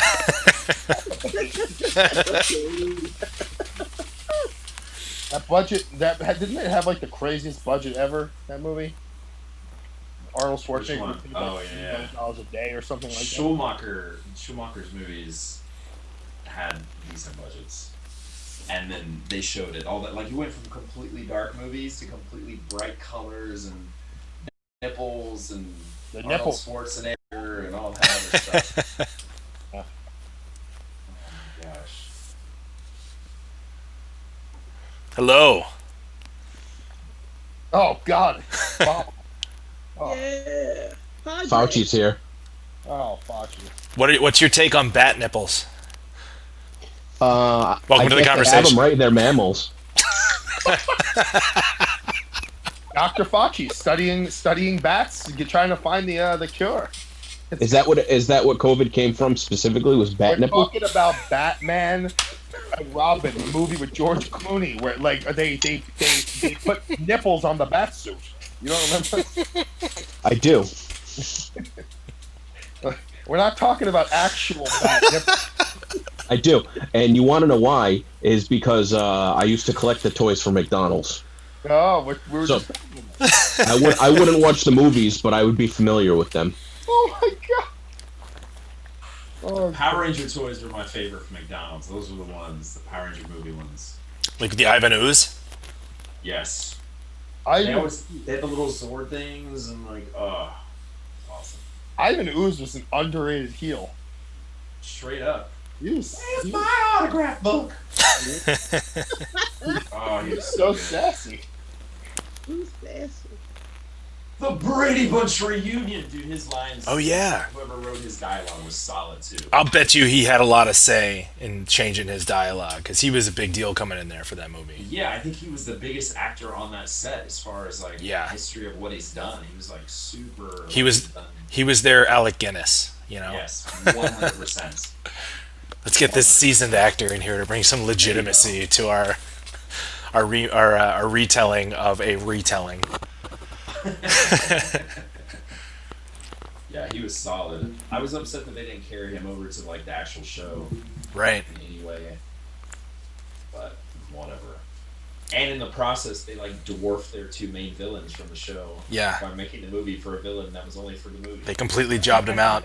To be fair, though, they were getting jobbed out in the TV series very soon after that. You know? Yeah, you're right. And then over and over and over again after that. What a bummer. Right, what a bummer. They never won. There's never a W for the villains ever. If you were No. So when they segged him over from Mighty Morphin to Zeo Rangers, they destroyed the command center. Yeah. You know, did Alpha get destroyed in that too? I don't know, something like that happened. And then no, they almost killed Zordon, right? They like almost took him out. They crushed the power coins, turned him to dust. The only one who had his left was the Blue Ranger. Like it was a whole. They did some good storytelling there. I didn't follow the Zeo Ranger, I guess. They had to because they ran out of footage. They couldn't. They they ran out of Sentai footage. So you're gonna keep your power coin because we have footage of you, but we don't have footage. We've got to use this. That's how they would create their stories. They were literally just piecing stuff together. Like it's a couple of years ago, I went on like a real down a nerd hole, and I started really getting into Sentai. Like I was like, okay, what's the real story behind the footage that they used for all this stuff? And then I looked a little into the season in which spawned all the footage for the original run of Power Rangers. But then I found another season, and I liked the theme song a lot, so I started watching it, and it's called Chikyu Sentai 5-Man. Oh yeah, 5-Man. It's basically Power Rangers, but like 1985 or 1986. So basically Super Sentai, like every year from like I think it was like maybe 70s. Yeah, I think it was like 69 on or 70. They had a series, a team of 5, like super team. And it's pretty basically. dark. Yeah, and then not all of it. Some of it was, but they would have one every single year. So then they basically picked a year to start with, and then they just started taking the footage from all those ones there. So when I was in Japan, 5-Man was the show that I watched that was on when I first went over to Japan, like the very first time when I was living there. So that, and then Kamen Rider Black and Kamen Rider Black RX, which were a whole different series. So they had all these different like shows going on and that became Masked Rider over here, which was on at the same time as Power Rangers, which was a whole different thing. Thing. Something Rider. What are those Rider? What are they called? I see that what are those shows Kamen called? Rider? Yeah, I've heard of that. Yeah. Never watched it. It's good. You should check it out. It's pretty cool. Yeah, it was awesome. But yeah, they used old footage, and then when Disney took over, they did their whole thing, and then they kind of gave up and then sold it out to Nickelodeon, and then it went back to them, and now Hasbro has it. Wow. It's all over the place. Power Rangers, big Power Rangers guy. Hell yeah. Wow. You got to see my office. Normally I'm in my office, but I'm in my gaming room right now, and so Power Rangers all over the place. Oh, dude, it's crazy in there. It's Batman and Power Rangers. That's cool. Bunch of Marvel stuff in there, some arcade machines, random stuff. I just don't want to relocate everything. Yeah, I liked the 5-Man show. It was pretty crazy. It's so much more involved of a story than what you would get with like the real like cheesy, I guess, American parts of the American show. Bro, they made it so cheesy over here. Like it was so different. It's so bad, like so ridiculous. What were the heels? The two heel teenagers, Bulk and Skull. What were their names? Skull, yeah. Bulk and Skull. I remember like I used to get tutored for like math, and I used to be so mad because I'd miss Power Rangers when it would be on TV. But yeah, I kind of did fall out of it, I guess, after the movie. I didn't watch like the Zeo Rangers or something like Zeo was good. It was all good all the way up until Turbo. Turbo, I was like, I'm out. I actually came back for Space. Space was pretty solid. I think the space thing though, that was like when they started doing the reunion shows, right? Where they would like bring back all the Red Rangers. Space, I want to say Space was the one when it ended. That was the one where they like made Zed and Rita good again. And they destroyed Zordon's capsule and that that cleansed the universe. Shockwave, yeah. That was awesome. All right, how do we get out of this one, guys? What if there's just a shockwave that goes through the universe? It just redoes all the crappy stuff. And the comic books, that's called a multiverse. Right. Anytime they write something, they're just like, oh, Wonder Woman has 4 arms now. And like, fans are like, boo, we don't like that. I'm like, guys, don't worry. That's on Earth 55. Earth regular Wonder Woman is fine. That's the storyline for over here. I wonder if that's what WWE was trying to do when they came up with the term WWE Universe. I wonder if they were trying to be like, how do we get out of this one? You know? Maybe.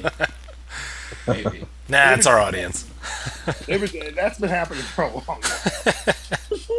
You gotta think about it, they would do it right on the spot. If something didn't go on, they'd just refilm the matches, right? Like they've been doing that since back in the 80s. It's rare, but they have sent people back out to do that. That's when they would tape the shows too, obviously. Yeah, I feel like I feel like even like if something changed in the match or something didn't work out the way, they just go with it because it's all live now. So when we were doing all this stuff, they just kind of went with it. Like, oh, all right, let's change that story. Let's do it. Yeah, I wonder what the live. I've never been at a live event where they've had to retape anything. I wouldn't even know.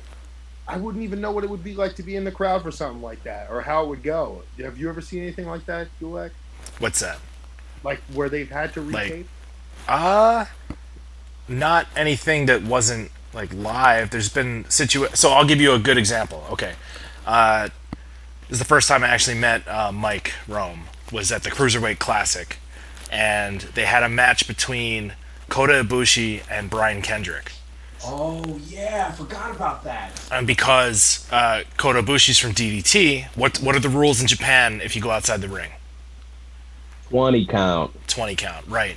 He went outside the ring and wasn't thinking that in America they have a 10 count, right? And because of that, the referee actually counted to 10, right? Rang the bell and declared Kendrick the winner. So they had to have William Regal come out and explain to Ibushi that there was a complete misunderstanding, and they restarted the match right there. So that's I love the line they gave Regal too, because technically Regal has nothing to do with the Cruiserweight Classic. He goes, "We're here at Full Sail. You don't think I have dominion over this? This is NXT's home. You're at my home." He had that whole line in the beginning. He goes, "We're restarting this match." And Yeah. He just walked off. Because I was sitting ringside and I was like, they're like, "Announce it." I'm like, they're like, "Wait, don't announce. That's not supposed to happen." And then they're like, "Wait, hold." And then Regal's music, bum, bum. And I was like, "Uh-oh, what is happening?" Yeah. That's the only time I've ever seen anything like that. I mean, any other time, like, if something was supposed to go some way and somebody got hurt, they just roll with it. Like, they just continue on and change it. You've got a whole other week to come up with what you're going to do and change that storyline. But I've never really, I forgot about that experience. But that was the only time I've ever seen anything like that happen. Even on NXT, we never used to do that. Just do it. Especially when it's live, there's not really much you can do. No.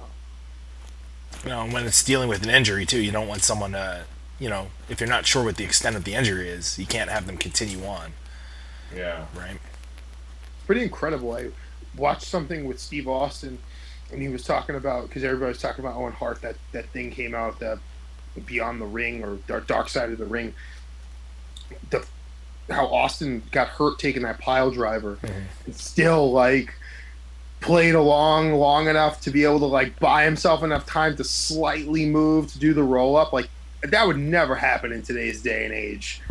They would be out there immediately as soon as I think he couldn't move, or on any show. Like in his mind, Austin couldn't move any of his limbs. He was describing, but he was just still adamant, telling the referee buy me some time.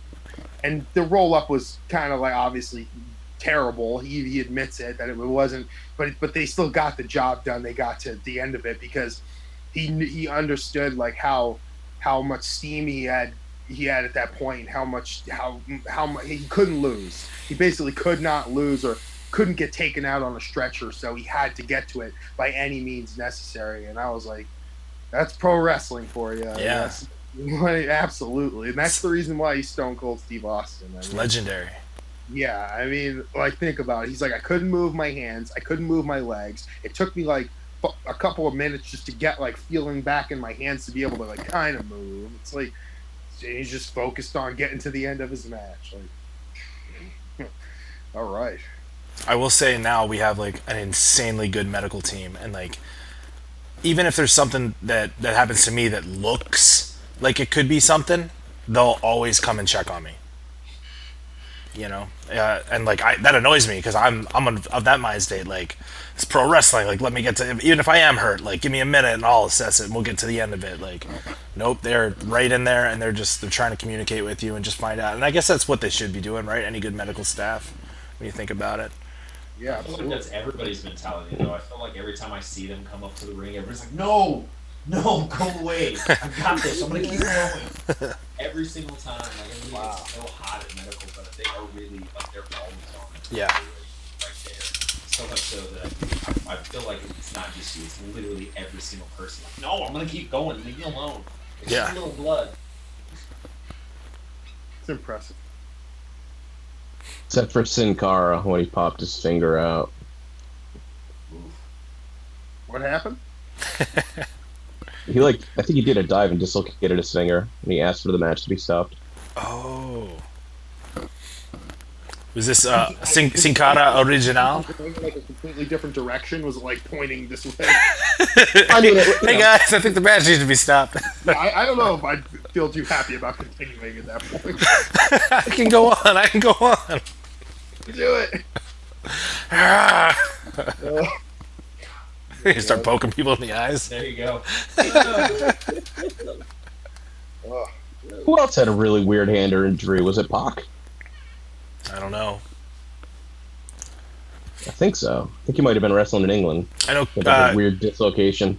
I know. Chris Hero can actually make it look like his finger dislocates. I don't know if you've ever seen that. Like. Now I don't want to see it. Yeah, it's really awful. And Alexa Bliss, her arm can Dude, hers is. her elbow can like just double. She's double jointed there, so she actually fakes people out quite a bit by like getting her arm. She'll walk around like this, but her elbow's like sticking up here. She'll be like ah, and then she'll punch someone in the face. Don't like that at all. That always, whenever I used to see people do that, it weirded me out. Maybe, I'm sure you guys probably know, but you do know like the head WWF doctor back in the day was Sub-Zero from the Mortal Kombat movie? No way. No, that's awesome. Yeah, he's like a kung fu or a karate, like, you know, a martial artist, and I guess he did some stunt stuff in films. He's in a lot of the old WWF stuff when you see them rush down to the ring and start treating people or put them on a stretcher. He was like the head trainer. He has like a little ponytail. He has a French name. I can't remember his name. I know exactly who you're talking about. Yeah, he was Sub-Zero in the original Mortal Kombat movie. And I'm talking like, So even before the movie, he was like, "Get over here!" Yeah. That's Scorpion. I know That's that's Scorpion. Yeah. Sub-Zero doesn't really have any lines, so Yeah. Yeah, chill. chill. Your blood will freeze in my hands. I mean, go back and watch those films. Like, those guys were no slouches, so he had to be a pretty badass. Those guys were awesome. Like, Freaking awesome. He was so small though. When you see him at the dock, I remember that long ponytail. Leo maybe is his first name. I don't remember. Yeah. I was always fascinated. I love that movie, so I was always fascinated that was him. Big Cat 8 has it in the chat. It's Francois Petit. Yeah, there you go. Listen, it ain't Leo. Where I got that from? What do you think his name was? Leo.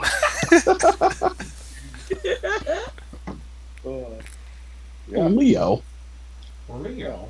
Talk about worlds crossing over. Sub-Zero was the head WWE doctor. Well, ask about that. Somebody, what do you guys get the backstory behind that? I'll come back on Zoom next week. I want to hear all. We'll get him on the Zoom. He'll come on, Gabbin with Gulak. Please, let's get him on here right now. WWE is actually like really cool, like with the crossover stuff. A lot of the techs and the camera guys, they've all worked like either for professional sports or UFC or concert crews or movies. So like that's one of the coolest things I think about working there and getting to know people backstage, that they're all experts in their field from like legit major experiences like that. So I'm not surprised that like Sub-Zero was walking around backstage, you know, checking on people if they bumped their head in the ring. Dude, anytime somebody got like busted their ass back in the day, or they had to do a big angle, like he was out there. I just watched. I showed my mom not too long ago. You know, my mom loves wrestling now. The Rony Mac 7 in the chat says he cured a man by freezing him. My mom loved the Boneyard match, obviously. Okay. So I was like, she was like, you know, I was like, you want to see Undertaker back in the day? So obviously, I showed her Mick Foley, Undertaker, and the Hell in the Cell. And like there was Sub-Zero, like front and center, like checking on Mick Foley, like taking care of business. Yep. Yeah, holding up Mick Foley. Yeah, that match is insane. But you want to talk about stop the match? Would that match even be able to happen in the WWE universe in 2020 by any stretch of the imagination? No, No, it would be completely different. Dude, so do you remember Sasha Banks? Who'd she wrestle? I think Charlotte in the Hell in a Cell? Or was it Becky Lynch in the Hell in a Cell? I think the first one was Charlotte. I think that she also wrestled Becky Lynch. Okay, I believe the first one that they had, I was sitting in catering next to Mick Foley watching that match. And we were just kind of like talking about, you know, hardcore wrestling, that kind of stuff, and just admiring what the girls were doing. And he turns to me in the middle and he goes, if they could only get color. And I was like, you know? No, I don't know. What do you mean? No, that's like, I mean, he was talking about like the fact that right now there's not blood in PG wrestling, you know? Sure. And that's like a big, that's a big go-to that a lot of old school wrestlers would have to kind of kick up the adrenaline in their matches. You know, they would find a way to get color, however they did it. They would figure out a way to make each other bleed, and like that would, you know, the crowd would go nuts from just from that happening. Like Ric Flair is perfect. So he was serious. He was dead serious, dead serious, and it's a storytelling element. It's part of the whole thing of pro wrestling. I mean, they're not using it right now, but I mean, it's a pretty big part of storytelling in pro wrestling, used in the right place at the right time. I mean, obviously, we come from a background in a world where it was obviously bleeding just became like a second nature type thing with all the deathmatch guys doing all that stuff all the time. But I mean, the guys who are just great bleeders, in the confines of just like a pro wrestling match, I mean, forget about it. It definitely, I think personally, it takes it to a whole other level. From a fan standpoint, it could really add so much to a match, a whole different dimension, take it to a whole other level. Some of the best bleeding I've seen recently, because I've been watching so much. I've subscribed to New Japan World, like in the beginning of the pandemic. I was like, oh, let me watch just tons of New Japan Pro Wrestling I haven't watched in forever or never saw. Like Hiroshi Hase and Great Muta, like those guys were juicing like left and right in like match. Juicing. And I mean, it wouldn't be particularly like matches involving weapons or anything too crazy. A Great Muta would maybe like do the thing where he'd like hold something to a guy's head, hit him a couple times, somebody would get posted, something so simple, yet the blood would make it seem so much more. Right. You know what I mean? It would escalate the damage. Insane, like crazy. If I did it right now, and like you guys were all looking away, and then all of a sudden it's like, you know, I come out of the room. Like, do you think more people would tune into the Twitch? I would call an ambulance to your house. What if I was whoa, like You gotta pull the cheeseburger up first. You gotta pull it up like this and then pull it away and just keep covering. And everybody's like, what just happened? That cheeseburger just took him out. I'm out of food. I got nothing left to eat. Damn it. So I can't bleed. I'm sorry, guys. Let's not test that. You think they'll ever do it again in WWE or ever go back to it, maybe? Call it back at some point? I mean, if it happens, it happens, but they're not going to do it intentionally. It's a PG product. You know, that's the bread and butter right now. Investors, man, investors. Yeah. Yeah. It's crazy. Drew, I think I'm gonna head out now. Okay. It's an early day tomorrow. All right. Well, good luck. Thank you so much for coming by. Letting me hang out. Maybe I'll see you next week. Yeah. Anytime you want to come back on, you are more than welcome. Hell yeah. You guys have fun, enjoy, and thank you for having me on again. All right. Have a great night. Yolanda, still love your hat. Yeah. Bye. Then Rome. See ya. All right. Let's talk trash about him now. Yeah. He was the man. He is the best. I bet you my mom loves him. She watches Monday Night Raw. Oh yeah. Yeah. She probably does. Probably does. Probably loves that guy. Handsome fella. We can have him call your mom. We got to do Chris Jericho first. She loves Jericho. Once I get Jericho out of the way, then everybody could call her up. But I'm gonna ask her tomorrow. I'm gonna be like, Mom, do you familiar with Mike Rowe? You want my boyfriend? They don't refer to any non-wrestling personnel by name anymore, though, do they? Like even the announcers. Like, is Mike Rome on TV, or is he just the Raw announcer? I don't know. I haven't seen the beginning of the episode the last couple times. I think if they're on screen, they'll have something come up that'll say they'll who have a they name are. bar. Yeah. Yeah. But if they don't call them like Mean Gene wouldn't be Mean Gene, he'd be like, hey. So that the interviewers they do. I think the interview teams they do announce The interviewers, but the referees they do not. Yeah. Poor refs. Poor Mike Rome. Not poor Mike Rome. No, he's doing good. He's doing good. But something happened on SmackDown last week where Danilo our referee. He used to wrestle as Dan Echoes on the Indies. I don't know if you remember him. But he used to team with Rob Echoes. They were like, Not Rob. I was gonna say not Rob Echoes. no. Dan Echoes was his partner for a little bit, but then he went and got signed to WWE for a referee. But he rolled his ankle or hurt his knee in an episode, and they just said the official. They would call him the official. But I do hear occasionally, like especially with the girls who are reffing, they'll talk about that being a big deal. Like referee Jessica Carr, like she's been referred to quite a bit on NXT. So I think NXT is probably a little more lenient with that stuff, whereas like on SmackDown and Raw, they almost never say that. And she did some indie shows. Yeah, Quite a bit. She was an MCW trainee. She actually came up to check out the CZW school, but she ultimately decided to go to MCW. It was closer to her house when she was little. I think she was like 17 when she started training, and then she went down to the Team 3D Academy of Florida. Yeah. I always forget. What did she used to wrestle as? I always forget. I think Jessica Brinks was her name. Jess Brinks. Yeah. That's right. Yeah, she's pretty good. Yeah, I think she did a couple WSU shows when me and Nick Talent were running it. Yeah. Nick Talent, Nikki K. Yeah. He's having an NXT pay-per-view party tomorrow. What? His own little personal social distance blast zone. Everybody has to bring their own beer. Blast He's zone. going to project it in his doing the backyard, blast zone. and everybody's going to set their chair 6 feet apart. The blast zone. That's what Johnny C. Strong told me yesterday. Oh, you can say his full name. Okay. I mean, I guess considering I just realized the shirt I'm wearing. Yeah. Yo, this is a good shirt though. It's got Chris and Jaka on it. And it says "We Are Doom Patrol." It's Where can you rip up? This is the last one left. There's none left. You got a stream full of a bunch of rabid fans who have been asking us questions this whole time. We haven't seen any of them. You can tell them where to buy that shirt. You can email beyondwrestling@gmail.com. It's 3X. I've worn it 2 days in a row. I bet you the funk will come out, but if you want it funkified, I can ship it like that. We'll start the bid at $40. There you go. I'm totally gonna do a Jerry Lewis telethon on this thing one day.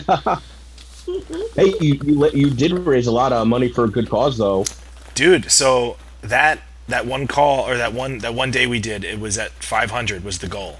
We hit the goal, right?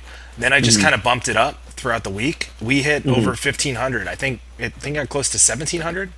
That's excellent. Yeah, and I don't know. It's just something small that we can do to contribute. That's great. That's excellent. That's such a tremendous help. Yeah. Did you happen to see the thing on CNN or not CNN? Fox News about the announcer burying people who donated to that charity? Like he was listing all the celebrities. Like Tucker Carlson, I think. Yeah. Was the reporter? Yeah. Yeah.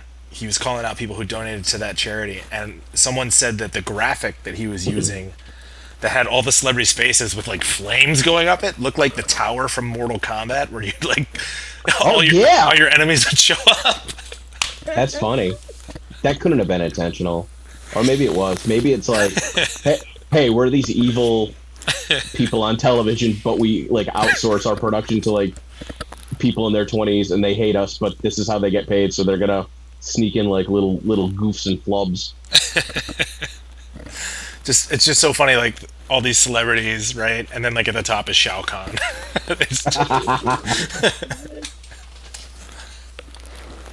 Donating to the Minnesota Freedom Fund, like it's a bad thing. What are you eating? What are you eating, Daddy? What do you got there? It's about that time. Yeah, it's time for a fat-rich, I guess, ketogenic type of a snack. It's late at night. Just trying to watch the carbohydrates now, trying to get a little tighter. Ooh. Summer months. Yeah, about this hour on my stream, we always talk about food because everyone gets hungry. Yeah? Yeah, it's a pretty good hour. What do you want to know? Food o'clock. I ate pretty shitty yesterday. Yeah, what'd you have?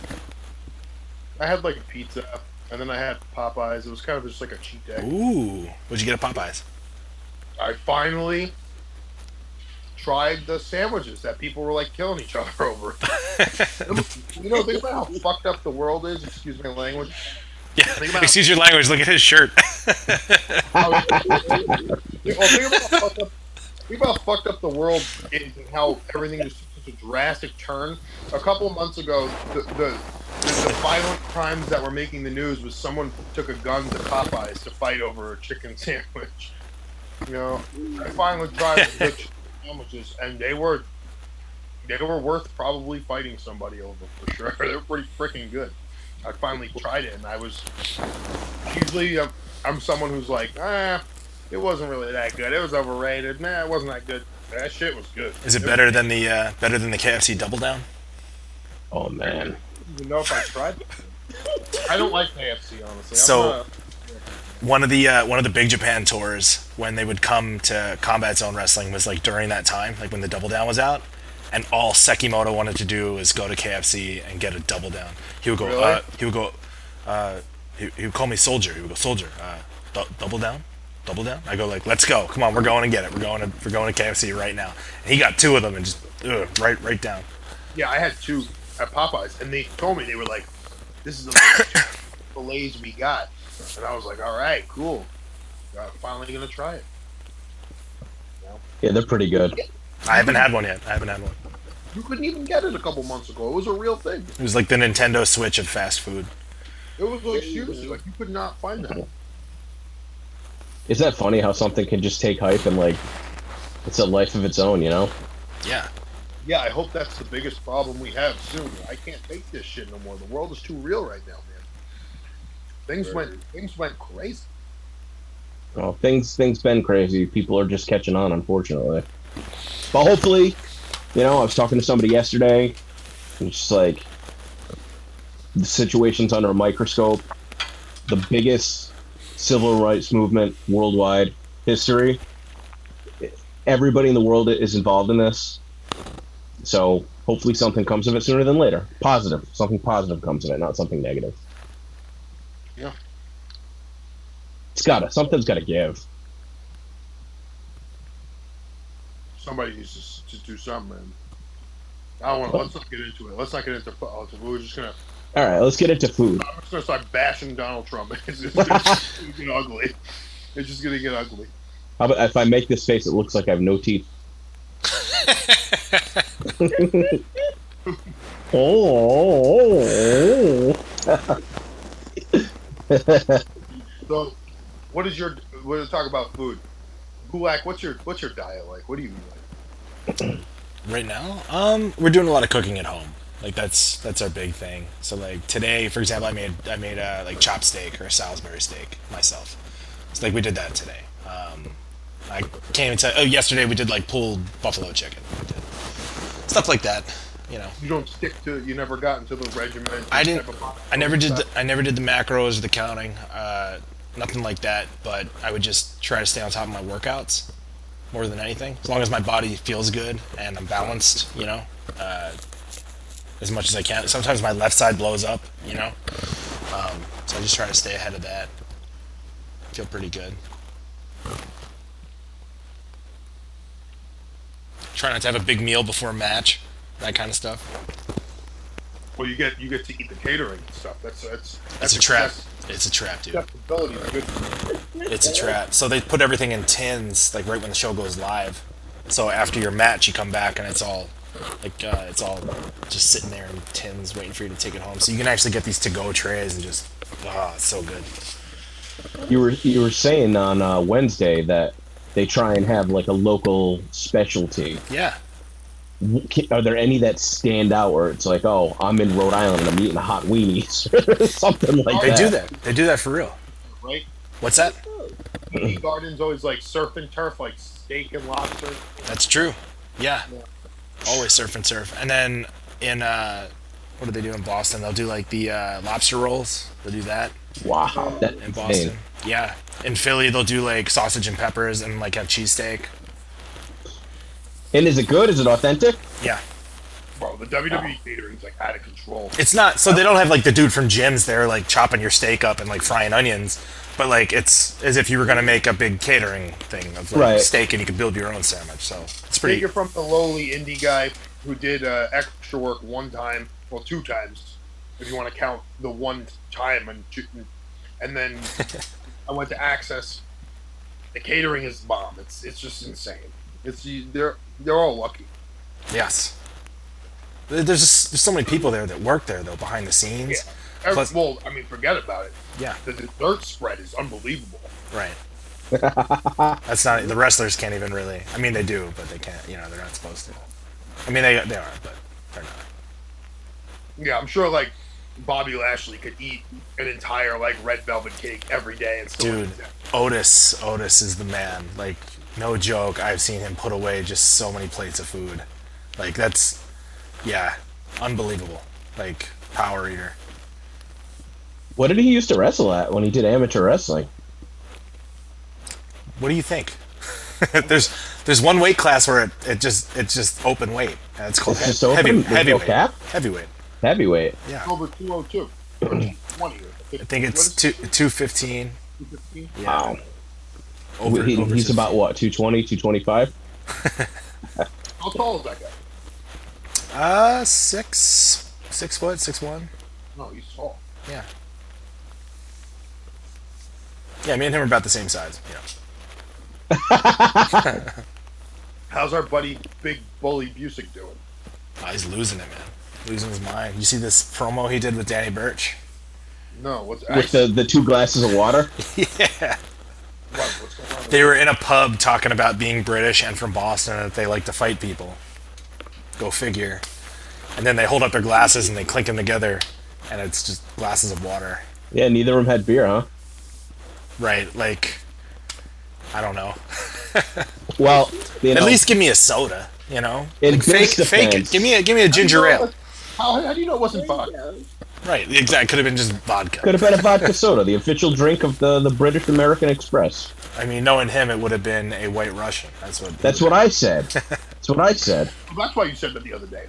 Yeah. I wish you could get Biff on here to tell the story about the time that he was banned from WWE for life. 'Cause I can't remember all of the details, so. Was that the Carolina Panther? No. What happened when he got banned? I can't remember what happened. Something happened with him and another local wrestler, Ilya Markopoulos, and they had to when you do extra work, you have to fill out paperwork when you get to the building too. Right.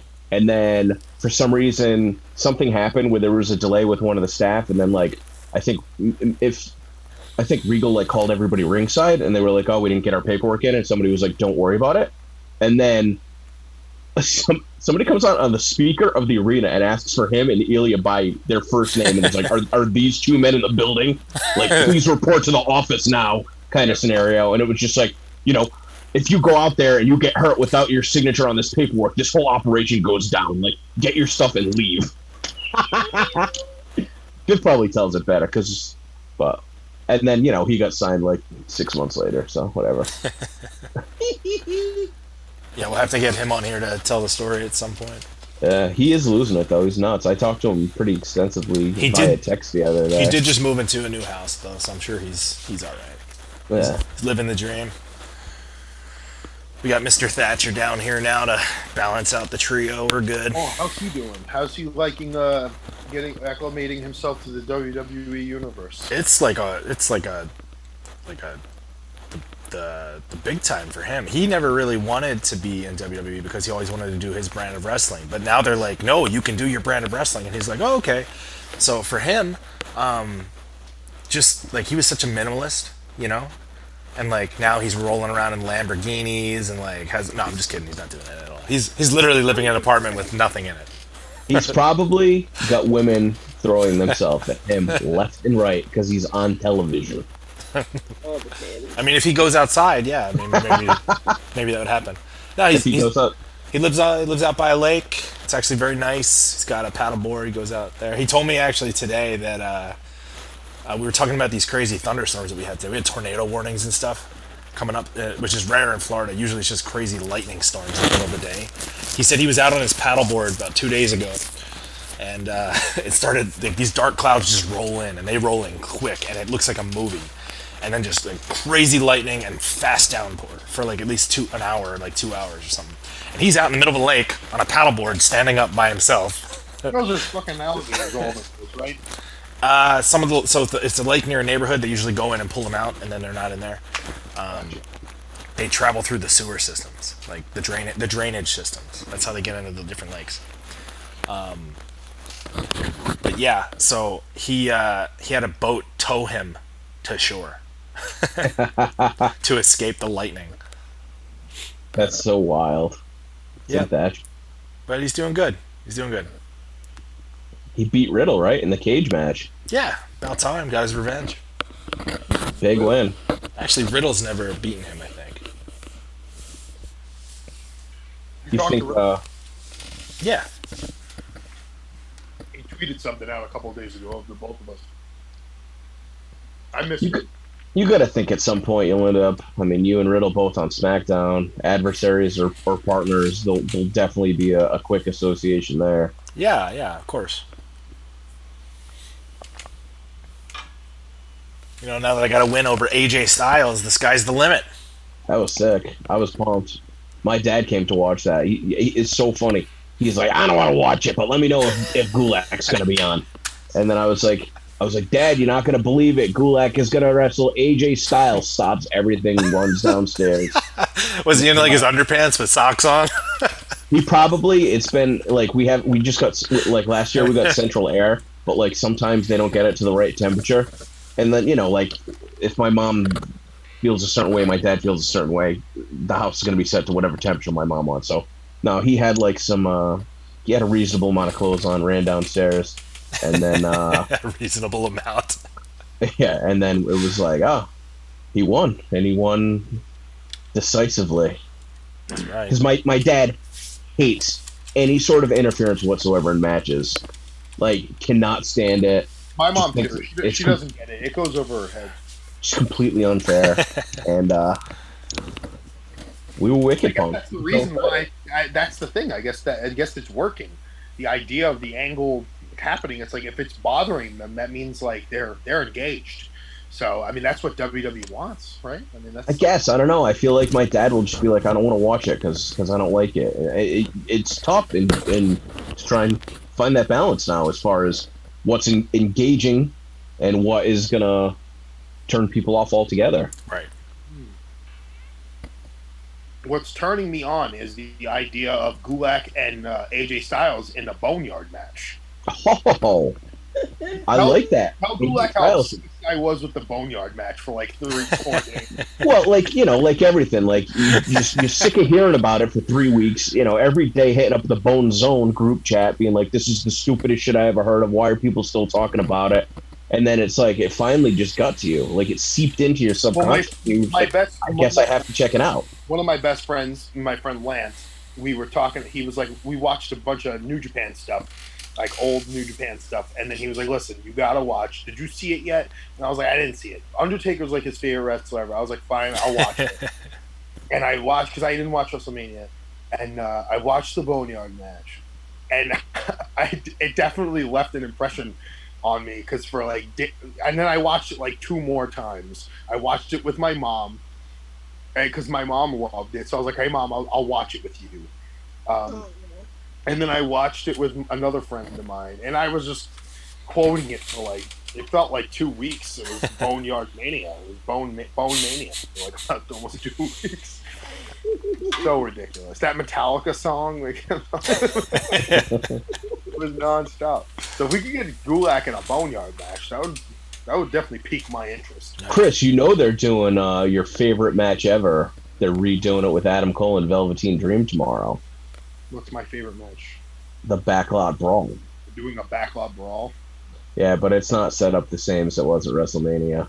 So when I watched the Boneyard match, like that 3 times or whatever, and I kept thinking about it, and I was like, man, WWF with these matches, WWE, these like thinking about like the more historic situations where they kind of did something different like that. I was like, what was the best one, or what was like the real original? And I was like, oh, it was the Backlot Brawl. And I went back and watched it, and I hadn't watched it in a while. And that I always joke around, but I'm always semi-serious. And people ask me what my favorite match ever is, and I always say the Backlot Brawl.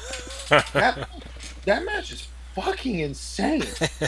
I mean, like, he hits him with the car. And if Roddy Piper does not jump at the right moment, like he's getting run over. his legs are done. Like, his whole situation, he's through, dude. And then like that's not even mentioning like all the times he punches Goldust in the fucking head, like for real, multiple times. Like I can't even believe it. Like it's so unreal. Plus the blood. Right, gets caught. Plus, getting in the car accident or whatever the damage the car does on the way out of the lot. For the longest time, I thought that the whole thing was real. Like they did it all in one shot.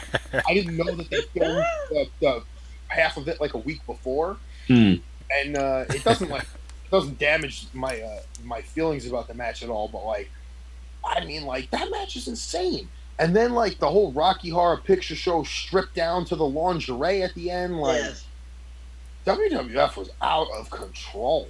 The commentating was so damn good with it. Yeah. Like, you know what I mean? And then you see like the image of them chasing him. I mean, I think I've seen that before. The little like wink, wink, nod to the O.J. Simpson deal, like yeah. But like and you were talking about before about how like WWE doesn't use blood anymore. It's a PG product. It's like for all intents and purposes, like WWE was a PG product for a very long time. Yeah, and still using a lot of elements of like wrestling storytelling, like blood. I mean, obviously, Goldust was kind of the begin. I feel like Goldust was the real beginning of the starting to push the buttons and the boundaries a little bit of like where they were going to go with racier stuff or more like what is going on, really starting to dip their toes in the water of what's happening and what was to come, I guess. And I feel like if they did use it, it could still be. I mean, I'm not saying like Goldust type stuff, but I think blood could find its way back into the fold at some point. It's some sort of an element, especially if they're going to be doing stuff like the Boneyard match. I was surprised they didn't use color in the Boneyard match because they could have done it in more of like a Hollywood type special effects way. I was interested. I thought that maybe color could have made the Boneyard match even more crazy. Did you watch the Firefly Funhouse match? I didn't see that one. I'm going to be honest. Did they bleed? I don't know. Did they have blood? I don't think they had blood in that one. But they had some. Yeah, it was really trippy. I actually really enjoyed that match. Yeah, I thought it was pretty cool, and I wanted to revisit it. I haven't, but Chris, you're talking about special effects blood. You made me think about Matthew Justice and the preacher from Blackcraft when he slits his throat. Oh no! You were talking about that they're doing a documentary about it. There's a documentary? They just put out a 3-minute trailer, The Rise and Fall of Blackcraft Wrestling. And did you get interviewed for it? I mean, there's clips of you wrestling PCO. Oh my god! But Matthew Justice was like, yeah, like it was a legit movie prop, but it was also like a legit knife, and I had to like slash it the right way so that it would like break the prop to produce the blood, but not so hard that I actually slit his throat. It's like this poor old man. Like, I remember, and I mean, I can't say this is 100%, 100% honesty because I don't really know, but I do remember the guys behind Blackcraft Wrestling like that night afterwards because I was kind of a big part of it and they're booking this what was going on and they were all involved with me, and the guys who were booking Blackcraft Wrestling took me aside that night after the show and were like, listen man, like we understand this is going in the direction we don't want it to go, and we want to do this and that. This is what we're going to do. We're going to try this and that. And they wanted me to get, remember I told you they wanted me to get booking of it? They wanted basically me to book it at one point. That's where it seemed like it was going. And I remember at one point them saying something along the lines of like the whole thing with the preacher and the stuntman and the props and the stuff for that cost. What did I say? It cost like $20,000. $18,000. $18,000 for all that to pull that stunt off. The show that didn't even. I mean, it was the epic failure of WrestleMania weekend because they just couldn't fathom not going over time or whatever that was. I don't know. I'll guess I'll two things. One, I could not wait to see Pinhead. Like, I was looking so forward to that show just for that. And then Doug, what's his name? Doug Aldrich. Yes. No, yeah, and then like in the show I go to, slits his throat, he's dead. I'm like, oh, ain't that some shit? He was a trooper. He was on all of the Blackcraft shows I did, and I met his family on the first show. And like he changed in the locker room, like next to me. Like he changed in the locker room with the boys. Like, so lucky. It was pretty awesome. And I actually asked him questions about like the movies. Yeah. I met his son, and I was like totally cheesing when I met his son, and his son was like 13, and I was like, "Are you young Pin? Are you that generation of the Hellraisers?" Like, he was so happy. I was like acknowledging him. And, that guy's got a 13-year-old kid. Like 13 or 14. He's old as shit. His wife is young too, man. Listen, bro, you gonna question Pinhead? Pinhead gets it in, dude. What do you want? Look up his name. Doug Bradley. Doug Bradley. He was a nice guy, and he was a Pittsburgh local, and they were kind of like based in Pittsburgh. Like the Booker was from there. Right. That guy's only 65. He looks like he's in his 80s. Fauci looks better than this guy. Who do you think also is like in the White House drinking fucking mimosas with Donald Trump in the bunker? Who do you think's older, Doug Bradley or Mike Pence? Is Mike Pence younger than Doug Bradley? Yes. Wow. How old do you think Mike Pence is? 62. He's 61. Pence is. Oh God. What about I don't. Pence is great, but he don't look saggy. 61 going on 80. Who was the oldest guy to run for president? Ross Perot? What was he, like 90 or something? H. Ross Perot.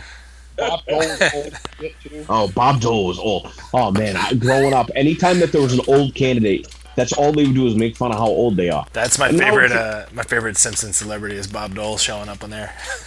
Remember his bit on there? Bob Dole. Bob Dole. Bob Dole. Bob Dole. Bob Dole. How about like back in the day when we always talk about this? People used to call Hogan and Flair old in the 90s when they were like 42, and now it's like guys who are like 42 are in their prime in wrestling. It's like they're the top dogs. It's like Bobby Lashley. Nobody would ever think about age. Does anyone call AJ Styles old? Like, you know what I mean? No. Yeah, Drew pinned him, and as he had the bridge on, he's like, "You're old. Thanks for the win." It's like thanks, Grandpa. Try not to break a hip kicking out, pal. I took liberty in digging your grave for you. Go and dug your own grave. Imagine if the Undertaker did a graveyard match with Atu. Atu? Yeah. Oh, Crazy thing going on social media for him. And then, like, his house burned down. What? I remember that. Yeah. What the hell happened? And then he just disappeared off. He was a good dude, man. Atu. He was a nice guy. He was jacked. Remember when Loki knocked him out? Yeah. Yeah. Loki's a fuzzle. No coming back from the puzzlery of Loki. Yeah, once you go down the pit of Loki, it's like there's no coming out. That's like the pit in Mortal Kombat. You get knocked off the bridge and it's straight to the Loki is Baraka. He looks just like Baraka. He is Baraka. Yo. He'd be like, "No, I want to be Liu Kang." No, dude, you Baraka. But I am the chosen one. Yeah, pretty much. Yeah, I'm the chosen one. That means I never lose. That means, we gotta figure out a way to like make it so that I just don't lose. When we fight tonight in Mortal Kombat, I don't think you should counter my moves. There you go. Here you go.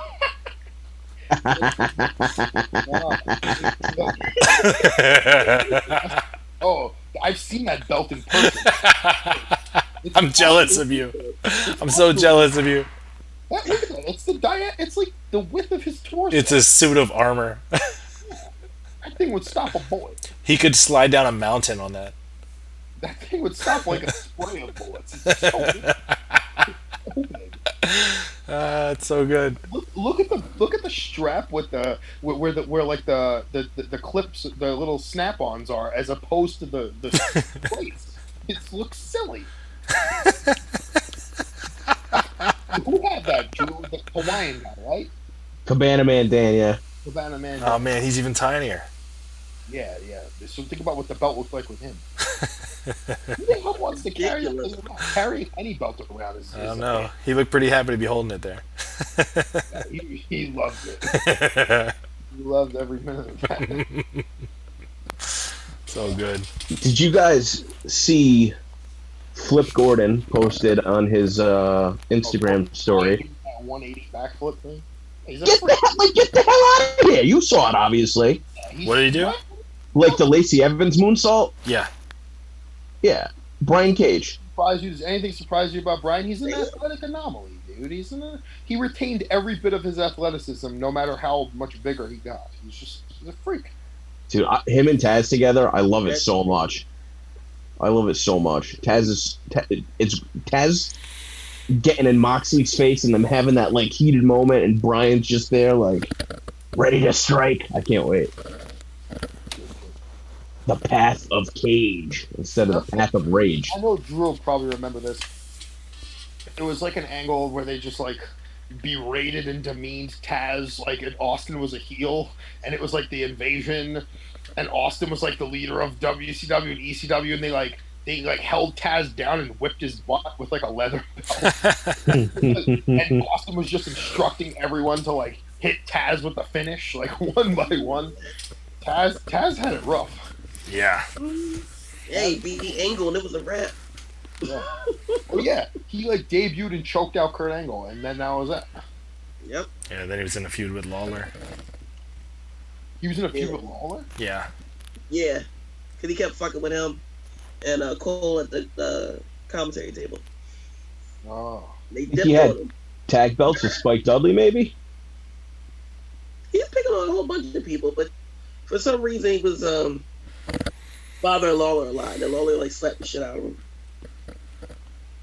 And then The other day I was talking about something, I can't remember what it was, and I was like using like one of those, like I was saying something like it doesn't matter who the president is, and I was like, it doesn't fucking matter if Michael Cole's the goddamn president, and I don't even know why I said Michael Cole, but I did. You remember when Michael Cole got like wicked ripped and they did that like photo shoot with him? yeah. You did a That photo was- shoot, like a shirtless one? Oh, dude, he looked ridiculous. Great. He would do the stairs for 2 hours a day and go days without eating. Oh, he was like What? fasting. Yeah. That's what Jaka did to lose weight, and then I saw him after like haven't seen him for like months and months, and he was like a string bean. I was like, how happy are you? I'm not that disciplined. This shit's I like it. What's it like been doing the workouts with Janelle, or has he not been around? Janelle's gone. He's in Florida. He's got a new girlfriend now, so he went down there to do a taping, and then he pretty much, I don't know if he's posted some stuff that he's working out, but Is he moving? I don't know if he's working out like how we were working out. I was putting him through it for a while there. I was like watching him like literally collapse on the floor, screaming for his life, like out, and I was like, "Why is this really that bad?" Like, there you go. Probably. Yeah, I don't know. He needs it. He needs to quit smoking. Apparently, he said he did though. He smokes the Juul now, which can't be much better. Yeah, I heard the Juul was trash. Yeah, trash. Yeah, Drew, a lot of smokers in the WWE. Or? No, not that many. There's a few guys who do, but yeah, I'd say it's about 40 or 30% of the locker room, something like that. A lot. Yeah, that's a good number. That's a lot of people that smoke. Yeah. Like straight up smoke cigarettes? Like, No, not that many who smoke cigarettes. but they do the gimmick. Yeah. Does anybody smoke a cigar in the locker room? No. I'm disappointed. Why? Who smoked a cigar in the locker room? Are you like referencing someone? No, but imagine you get done with your match, you just go to the locker room, you just smoking a cigar indoors, like celebrating a What a smug. What a victory. Smug son of a bitch. I thought you were referring to a Bobby Heenan story. No, what's his story? What's that story? Basically, when he around the time I think he first met Vince. How that's a long ass time ago. He didn't like smoke. He didn't like smoking then. And the piss him off. Yeah. Oh, yeah. He pissed him off and set somebody up because he smoked, and then put the cigar in his pocket and blamed it on somebody else. And I forget who he blamed it on. But that's some Bobby Heenan reckless stuff back in the early 80s. I mean, some of the ribbing stories from back in the day, I mean, there's absolutely no way in hell anything happens like that in wrestling anymore. And unless, I don't know, you got any stories, Drew, of any epic ribs that take place on the road between WWE locker room these days that you would divulge? Like stuff, like what? Like someone, like anything, like any kind of like rib? a prank. British Bulldogs type stuff, like the crazy shit that they used to pull on each other. I think there's been times where guys have like replaced someone's gear with someone else's gear and not told them. So that way when they get out to the ring, they're wearing someone else's like trunks. There's been stuff like that, but there's never been any like crazy pranks like getting injected with milk. Yeah, like getting in like that. Or someone's rental car getting stolen, stuff like that. Yeah. Injected with milk. Can you elaborate? Yeah. That's a story, right, Chris? The milk syringe? No, yeah, that's a true story. British Bulldog apparently wanted to try steroids so bad. He asked the Dynamite Kid if he would inject him, and the Dynamite Kid injected him with milk. How did he not die? Well, that's ridiculous. They weren't concerned about that stuff back in the day, so it didn't matter. yeah, so they weren't. It's just like the coronavirus, right? If you don't concern yourself with it, it doesn't exist. Right. I mean, I don't. Yeah, I guess if you want to put it that way. Seems like a good way to get killed. Ruthless ribber. British Bulldog was apparently a ruthless ribber. Owen Hart was apparently like a ruthless ribber too. Right. Yeah. Mr. Perfect apparently was like really bad. Mr. Fuji apparently was like lethal. I want to see Baron Corbin pulling some pranks. I mean, how could you not love the stories you used to hear back in the day about how Randy Orton apparently used to shit in every diva's bag or something? Yeah, I don't know how true that stuff is. That's insane. That sounds like a spicy story. I mean, it's not an isolated incident. It was apparently like there was apparently several Like a serial pooper. Yeah, Randy Orton. Randy Orton is on par, probably one of the biggest human beings I've ever met in my life. So I can imagine those shits were not tiny. I gotta be honest with you. Sorry, Drew. There's only like one or two times that I ever like pooped not in a toilet as an adult, and it's like I don't know how you would do it to maneuver it to like what? I don't know. What are you doing? Well, like, Trying to figure out maneuver what? Are you pooping in the bag, or are you pooping and then putting it in the bag? Wherever you want. Is Orton that comfortable where he's like, "Hey guys, watch this"? That's in front of the whole locker room, or No. is he, like, No. taking the bag with him to like the bathroom? Like, Well, that's what I'm saying. That's a difficult.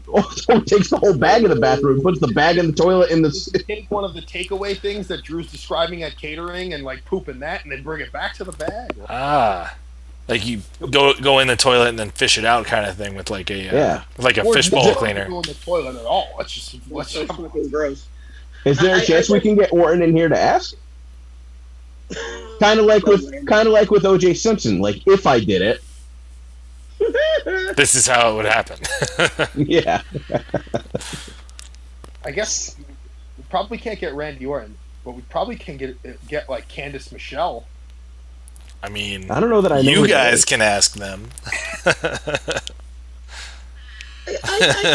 I'm curious to know, like, so they knew at some point it was him. The question is, how many shits in a bag did it take for people to know that it was him, right? Because like, Probably, I'm gonna guess just one. How do they know? How do they know it's his shit? How do they know he wasn't going in like the bathroom with Charles Robinson? He was like, "Come on, man, let me get your shit."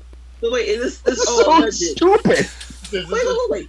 This is a low point for Gabbin with Gulak, guys.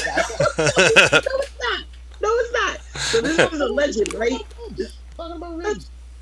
Wait, them shit in bags. This is alleged or facts? Drew can't answer this.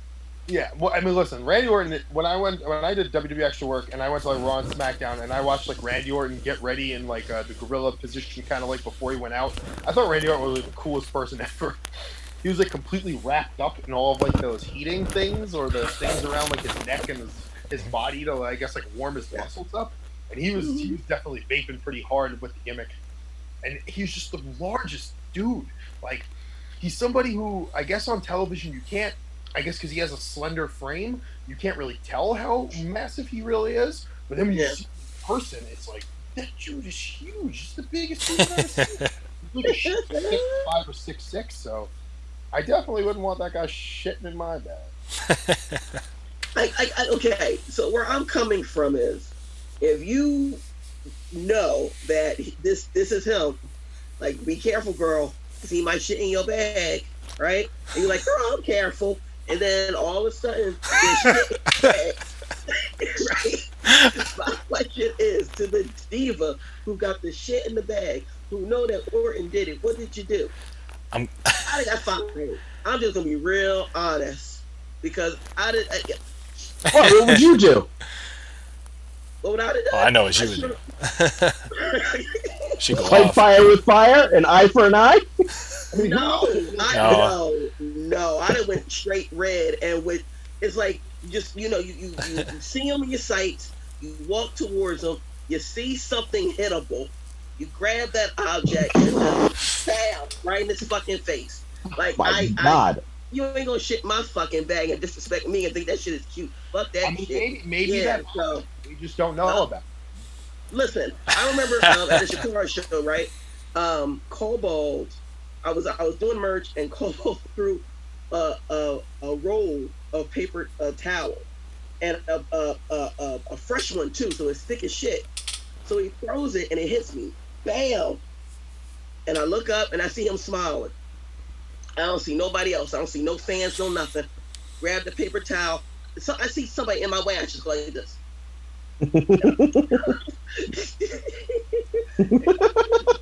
Straight to and just go pop, and then I walk right back to the merch table and sell wherever the fuck Mike wanted me to. No. So yeah, the thing it couldn't have been me. Fuck that shit. Sorry, Gulak. I didn't mean to bring all this up on your show. No, it's okay. We talk about whatever we want on here. Mm-hmm. I just saw somebody commented wrestlers are a different breed of people. Listen, I'm gonna be honest with you. Ain't nobody shitting in anybody's bag, not in my life.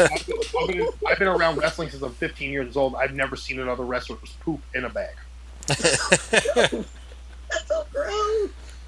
So, I can't even think of like any pranks that I've ever even seen on the indies.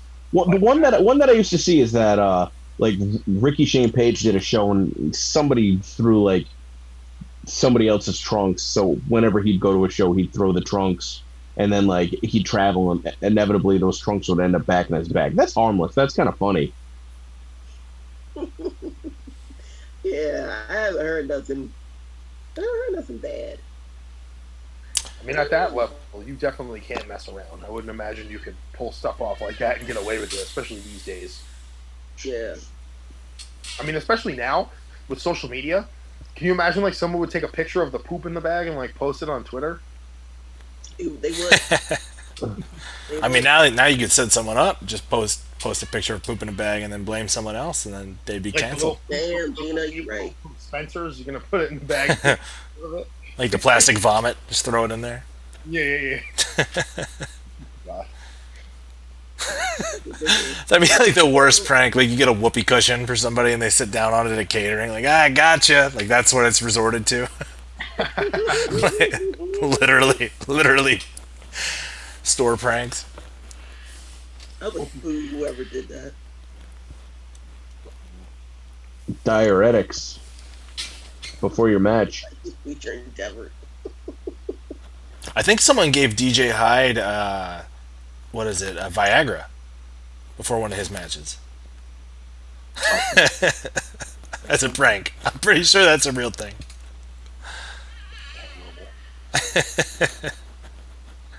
And he wears that singlet. Oh. When was the last time you talked to DJ? Well, I mean, after the stuff with Grant this week, I actually shot him a message, talked to him. I haven't talked to him in a long time.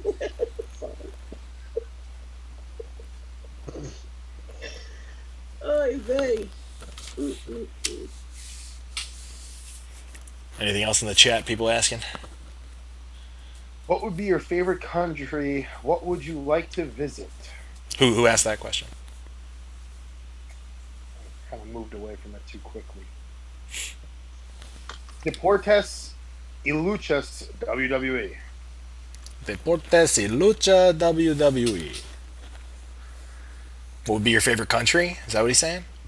Yeah. Like to go visit? Well, I mean, I love Japan. Absolutely love Japan. The coolest one, I think, like outside the box kind of thing, was South Africa for me. That was pretty rad. Awesome place too. Like Cape Town was super cool. That's where we did the one show, and it was beautiful, man. There's like these mountains it's like a big plateau that's up there. Like the clouds just roll in over there, and then there's like a pier. It's real nice. So the hotel was near a pier, near like a marketplace, kind of like what's the one in New York near Battery Park and stuff. It's like the something Seaport Market, Southside Seaport or something like that. So it's similar to that, except you're in South Africa. So like I'm walking over a little bridge over a waterway, and there's a seal like below me in the water. That was pretty cool. And then I went to the aquarium there. It was pretty sick. So I don't know, it's just nice to be there in front of the people too. Yeah. I think I'd like to go to like places in South America, like Argentina, Chile, Brazil. Never been to South America. Yeah, I've never been further south than I think Aruba is probably the furthest I've been. Maybe. I'm not. Well, I'll tell you something I was trying to do this year. I was debating about going to Australia for New Year's Eve because we got some friends down there. What city? So this Sydney, I believe, and I wanted to see the I don't know if they call it the Pink Sea, but one of their oceans has sea salt, Himalayan. Am I saying it right? The pink Himalayan sea salt? Yeah. So it makes the water look pink. So I was like, oh, this is like Fantasia magical shit that like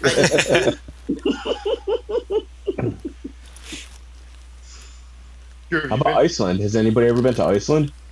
No. Always wanted to go.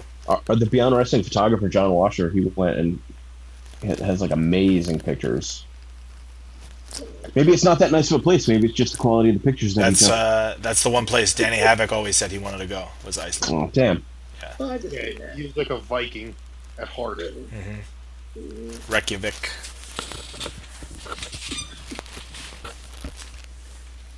What did I? Oh man, I just saw a question. Yeah, Australia is pretty cool. I went to Australia, but I went to Western Australia. Oh, you went to like what's out there? Perth? Is that Perth, on the west? Yeah. Perth. I spent a week there, and Was that Mana's promotion? Yeah. Oh, sick. Pretty dope, dude. It was like a really, really unbelievable experience. A real pat myself on the back. You done well, kid. Type of thing. He took like such good care of me, and he does it with like all the boys he brings over there. He's a really good host, and he took me to go. I went swimming with sharks. And, Oh, sick. That's so Giant cool. stingrays and like this crazy aquarium place, and I mean he had me scheduled to go skydiving, but I'm not about that way, so I kind of like moved on out of that one. I was like, I'm all good on the skydiving. Yeah, same. I got to go to like this like farm where there was like all sorts of Australian animals like native to the area. I got to like hold baby koalas and feed them. I fed like wallabies like by hand, kangaroos. I saw like crocodiles and stuff like that. I was like blown away. I went to a reptile farm too, like a preservation. Dude, I like put my hand out to a dingo, like all sorts of different animals, different like reptiles, like crazy stuff. I visited like a couple of crazy like natural wonder type places. It's like pretty wild out there. It's unbelievable. That's a completely different world. That's like being on a different planet altogether. The ground, the dirt, the air, the water, everything is completely different than anything you're used to in this part of the world at all. So it was an unbelievable experience. I got to go and experience that. That's awesome. Yeah, Australia's amazing. Australia. And I need this to like hurry up and fast forward because I wanna travel so bad. No, he was saying it before. Rome was saying that he wants to get back to traveling. I'm dying. I can't live with it. I got too used to going all over the place all the time, and now it's like I'm just in New York, and it's like, oh, this is not the place you want to be at, honestly. But it is what it is. Yeah. Drew, do you have any strong feelings about Philadelphia native Mark Summers? Of course. He's like. Do you want to share those strong feelings? He's like my TV uncle. Yeah. You know. Oh, double there. Yeah. Yeah. Okay. On your marks. Get set. Go. So good. Double Dare. What would you do? Yeah. What was the other one? America's favorite foods. Unwrapped. Unwrapped. Yeah, come on, man. He's pretty heavily involved with the production of a lot of the Food Network stuff still, I think. Yeah, so I have a let's see, one degree separation. Is that what it is? 1 degree of separation or whatever from him. I met an older lady on a plane going out to California one time. She was afraid to fly, and she just lost her husband, so she was like scared like going up. So I was like, all right, I'll hold your hand. And like ever since then, we've kept in touch. And she told me on the plane ride that she's like older, like 60s, 70s, but she told me on the plane ride that she knew Mark Summers, so like they were friends. So like I don't know, I always remember that. I'll never forget that. Like they were just like buddies and stuff. But actually, Mike Rome, who was just in the chat, like I think he knows Mark Summers as well, like from working at Nickelodeon. So I'm mad at myself because I forgot to ask Mike Rome, is he from Philly or does he rep Philly or did he go to school in Philly? I might be mixing him up with somebody else. I think you might be. Yeah, I think so. All right, then I don't feel too bad. Okay, good. You know what? You guys have given me this conversation. Who looks like a bearded Mark Summers? Who said that? Who said that? SCMJ. Thank you very much, SCMJ. I appreciate that, man. So Mark Summers is a wholesome face of 90s. He's jacked too, man. He's jacked, just ripped, just like shredded, just ab. I don't know. If I pull up on my phone, boom, just chest hair, like I'm gonna go in an incognito window. Okay, but I'm gonna look up Mark Summers shirtless, and we're gonna see what's gonna come up. I thought you were 100% just like Balrog and Street Fighter, boom, and the shirt pops off. Maybe he was doing ads for like is it Sam? Supplement now. I think we got the wrong Mark Summers. No, that's the guy from that's Twilight. That's the guy from Twilight. That's a vampire guy. He's a werewolf. I don't. It's not my thing. I just know that. So, when I used to do backyard wrestling, when my league stopped doing shows, we would go to this other league that was in Rhode Island called USWF, and they would once a year do something called the Sloppy Tournament. And so the idea is that each match would have stipulations, but it would involve basically like getting goopy. What? Like, I'm gonna bring this idea back for Beyond Wrestling when we do an outdoor show this summer. Double Dare thing. So for example, like slime. No. Like one of the matches, like you have to like build an ice cream sundae on your fallen opponent to win the match. Oh. The finals in the tournament, every gross item that you had at your disposal. So I was able to obtain a full grease bucket with all of the grill shavings from D'Angelo's sandwiches. Like 10 gallons. We had like a 2-gallon jug of mayonnaise. What's that? You don't want to be on the show? Get him off the show, Drew. Get him out of here. This is great because I'm Goopy. bringing this up. The line that was used to introduce the tournament was, "It's going to be a Mark Summers summer."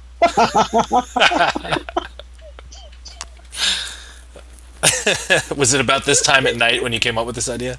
No, I didn't even come up with the idea. The Beyond Wrestling Sloppy tournament is coming in 2020. All right. I mean, I really liked on Double Dare when they'd have to pick through the giant nose. oh yeah, they'd always get stuck in that one. Yeah, what was so difficult about it that they couldn't find it? Who knows what goes on inside the nose? There's just someone holding on to it on the other end. I don't remember exactly. It's been so long. What was like the concept of what would you do? Like, how did they play that shit? It was kind of a game show where they would do different challenges involving pies. Pies. A Right. pie.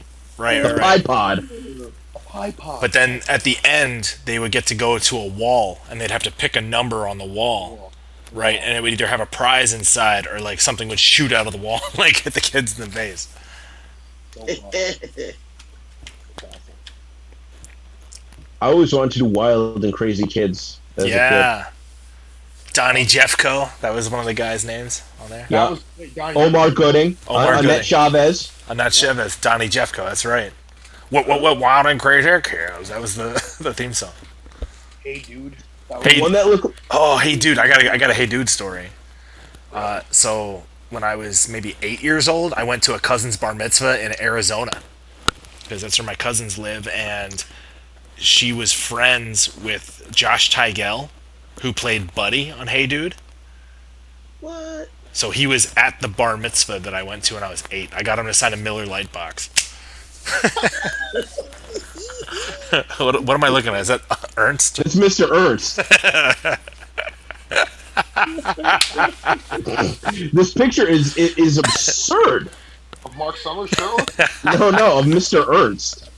Oh, let me see who that one is. Hold on, here. Oh my god. I'll send that one to the Bone Zone. Yeah, that's a good one. How about that other? What was the other show? Oh, Pete and Pete. That was a good one. Yeah, Chuck Taylor used to use the theme song for that as his entrance music. That was a good show. Yeah. Nickelodeon. These Oh yeah, good times. young people don't know how good we had it back in the day. Nope. Word. What do kids The watch quality nowadays? dropped off big time. Yeah, I'm not even sure what they watch now. I like anime. How old? YouTube. All kids just go on YouTube. Right. YouTube and TikTok and all that stuff. Yeah, it depends how old we're talking. My TikTok. 9-year-old niece is absolutely, her whole life revolves around TikTok. Pretty crazy. Yeah. Roadblocks. Yeah. Roblox. That's the thing. Yes. What's My that? cousin. It's this game where you don't really do anything. You just make up your own games, and they're like little Yeah. Lego dudes run around. Gotcha. They love it. Interesting. Roblox. I think I might have heard that one actually. Roblox. I might have heard her say that one. Yeah. I'm not sure how old it is. Like I just know I remember hearing it earlier this year, I want to say. Drew, remember that stuff we talked about with all the YouTube, like what was it? What were we talking about? Like the grooming videos and the weird stuff. What was that? Oh, to Alan had the name for it, but yeah, it was basically like all these like videos that were seemingly like innocent to like basically like groom children to like be abducted and shit. What? Yeah, but then there was the weirder stuff too that wasn't as direct.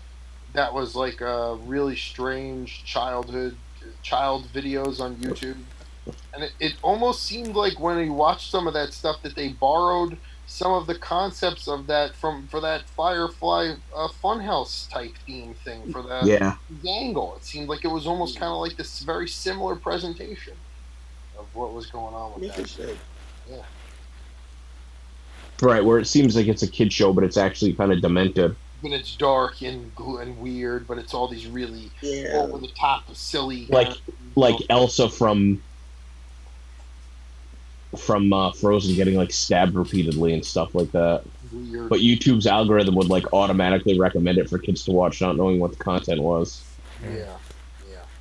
Yeah, YouTube is like pretty extreme when you upload new content now. Like you have to basically say what the content of the video is. So there's like, I'll give you an exact example right now.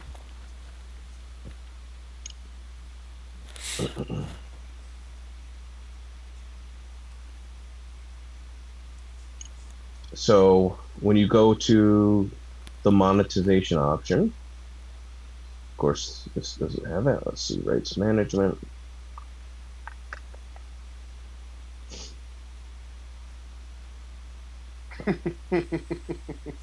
Drew, this photo is so ridiculous. Oh, Mr. Ernst? Yeah. He just looks absurd, right? Yeah, he looks ridiculous. And this is the guy you met at the bar mitzvah? No, the guy I met at the bar mitzvah was his son on the show. Oh, okay. Okay, so when you upload to YouTube now, there's the details. So like the details are like the video title, the description, the tags, the date, the location. There's rights management, there's monetization. So rights management is basically if you own the rights to the footage. Monetization is what kind of ads you want YouTube to run on the video. The fourth tab now is called ad sustainability. It says we're making changes to help you earn more revenue faster. You can rate your own uploads against our ad-friendly content guidelines. So you have the following drop-down menus: inappropriate language, adult content, violent, harmful or dangerous acts, drug-related content, hateful content, firearms-related content, sensitive issues. And then you have to go through the drop-down. So inappropriate language is light profanity or strong profanity. Adult content is romance or kissing, or blurred or censored nudity, or exposed breasts and or full nudity sexual acts. Violence is mild violence, real violence, severe violence. So severe violence is like real death, harm to minors, abuse of animals, depictions of sexual abuse. Like a Mexican drug cartel video, like crazy videos dancing Right. off in the middle of the night. Oh my gosh. So, harmful or dangerous acts. So the first category is stunts. The second one is content showing but not focusing on physical harm or distress. The third one is focusing specifically on accidents or pranks that have health risks. Drug-related content is education is the first category. Content focusing on the display or effects of drug consumption. And the third one is content showing abuse, bullying, making, selling, finding drugs. Hateful content is references to marginalized groups. That's allowed, but content that may be offensive to marginalized groups is not allowed. And hate or discrimination towards protected group based on race, age, or other natural characteristics. Firearms-related content is hunting-related, use of guns outside of a controlled environment, and then content that shows gun creation or modification. And then sensitive issues is discussion of modern acts of terror, of events resulting in catastrophic loss of human life, or controversial social issues, or the analysis of or opinion around COVID-19.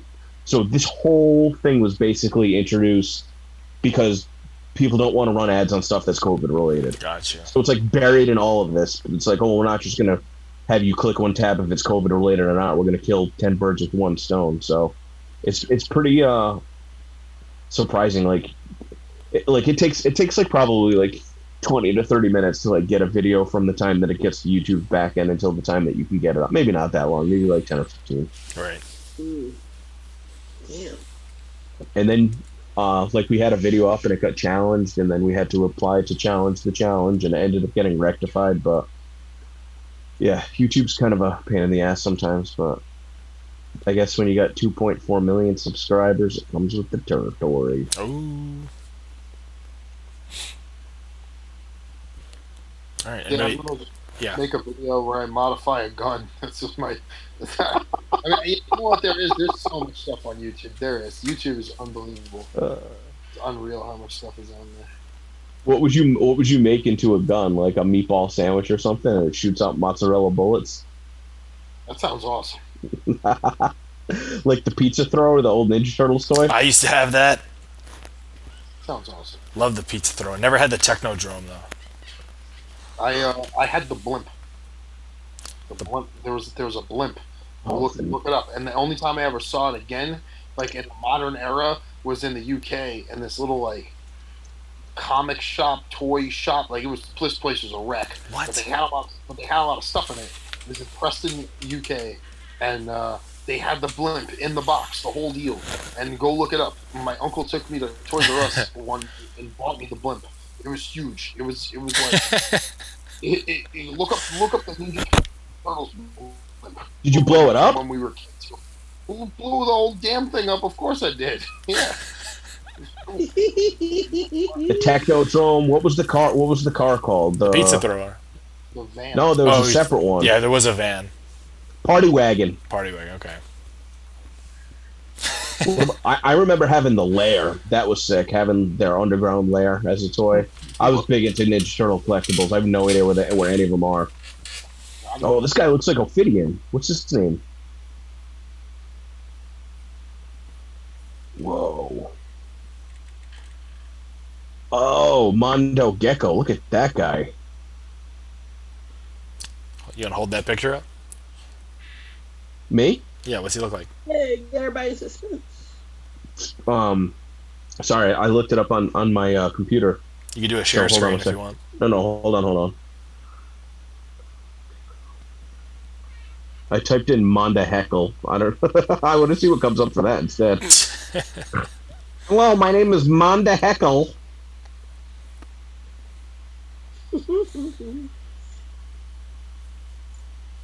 How about what was the evil Ninja Turtle? Slash? I don't remember the Can't remember either. I think it was Slash. It was Mondo Gecko. Is that what you said? Looked like Ophidian? No. But it came up as a related search. There's one that looks just like the way Ophidian looks. I watched the Ninja Turtles movie not too long ago, and I hadn't seen it in a very long time, and it really was good. Yeah, that one holds up.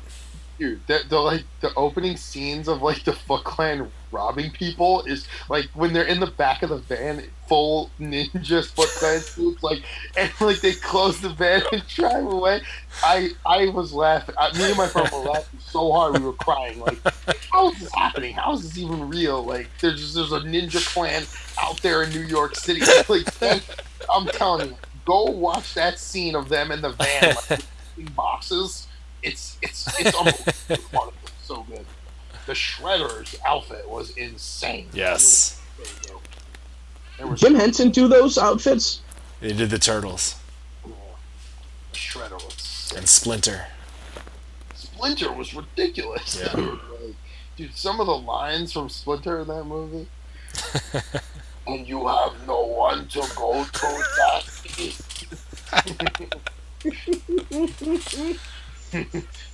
Yeah, he was pretty serious. This is Dude, how about the scene the scene where Splinter's chained up? Oh yeah. Oh yeah. There he is. The website's called Topless Robot. I'm gonna click on it. Dude, Shredder's like, and the rat, kill it. Take it easy, man. Oh shit, Ace Duck.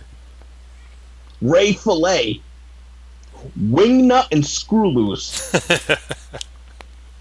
what they should have called Heavy Machinery. That should have been their names, Wingnut and Screw Loose. How about Napoleon Bonafrog? These are all Turtles toys, like terrible characters. And of course, number one non-turtle Ninja Turtles action figure, of course, is Pizza Face. I love Pizza Face. What about Baxter Stockman? Stockman did not rank, but he was big on the cartoon. Yeah, I thought like the cartoon would have been relatable to the toys. Remember the Burger King tie-in they had? Oh yeah, and like Burger King was like all in the movie too. Like, Pizza Face. Things everywhere. he's got a pizza box for a leg, dude. Oh my god, he does. It's an authentic leg, and it's his foot is pizza box. Yeah, Burger King had 3 VHS tapes you could get. There was like a red, blue, and a yellow one. Yeah, and they had the cartoons on there. Ray Fillet. Joe K, hi man, what's up? Alright, so I guess it's getting pretty late, so why don't we wind this down? Oh my god, is that Ray Fillet? It's Ray Fillet. He looks like a big bug. I like his cape. Yeah, he's a stingray. Oh, he's a stingray. That makes sense. That makes way more sense. Yeah. But yeah, I think we should. I think we should wind the chat down. It's getting kind of late.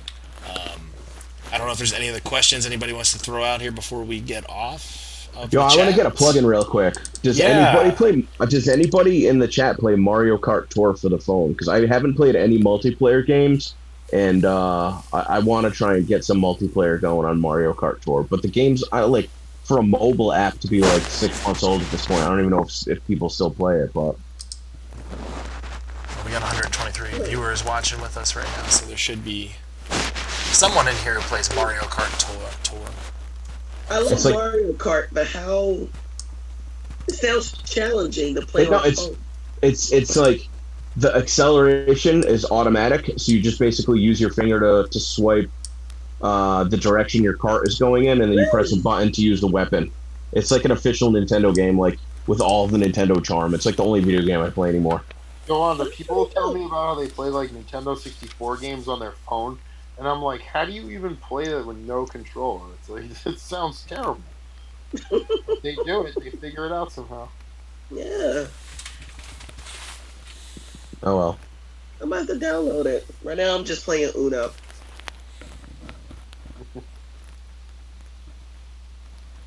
That's it. I got nothing to plug. Just Mario Kart.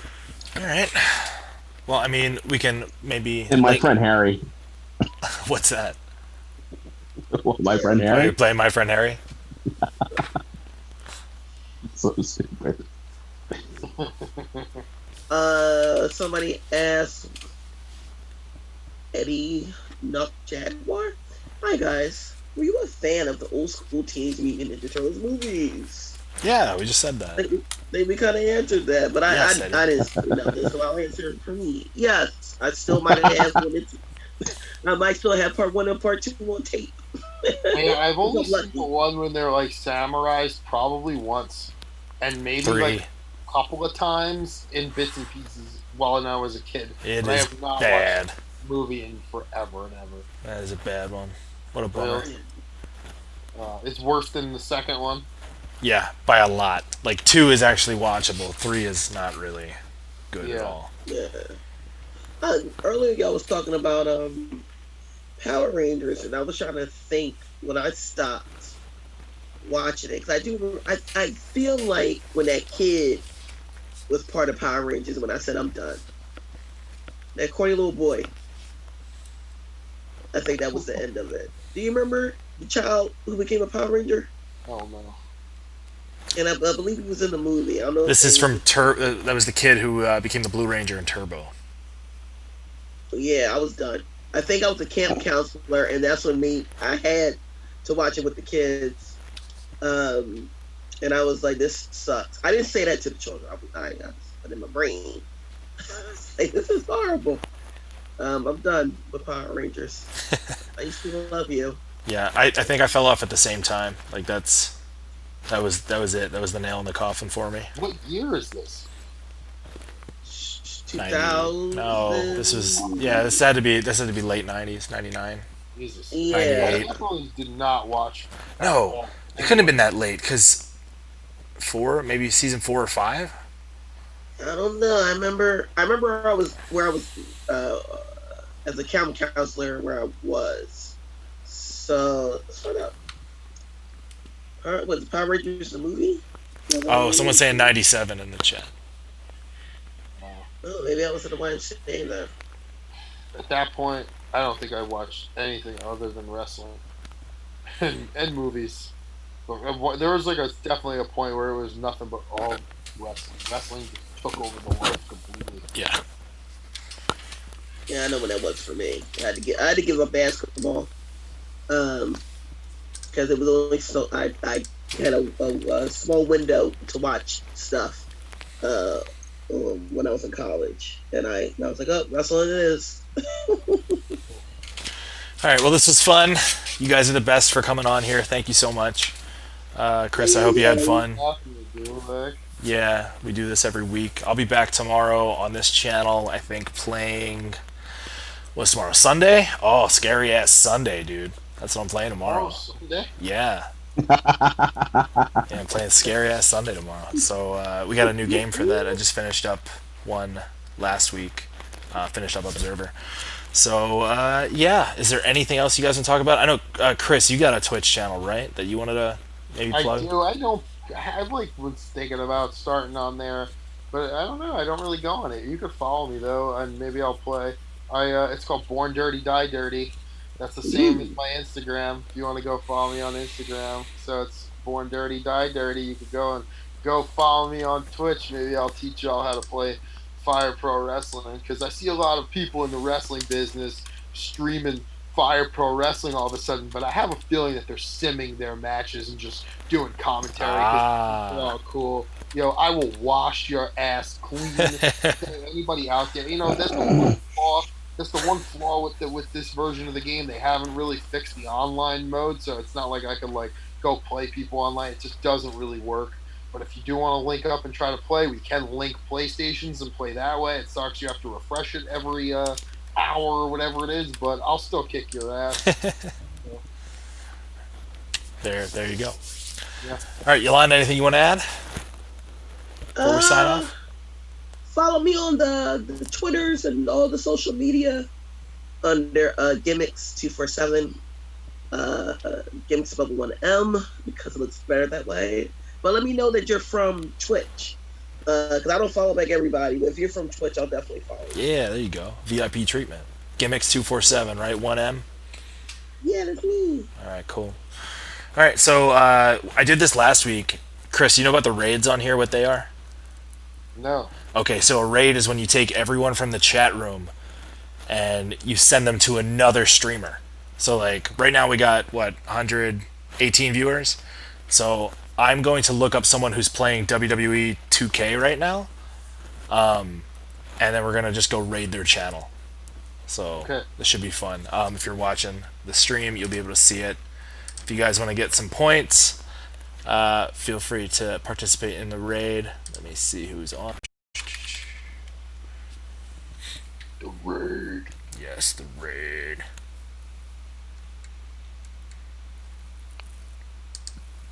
This guy's name is King Scuba Steve. We're gonna do that. Alright, let's send it over. Super Steve. Raiding King Scuba Steve. Be sure to give him some love. Everyone in the chat, go jump in there.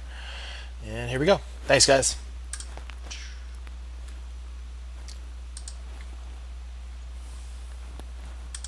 Alright, so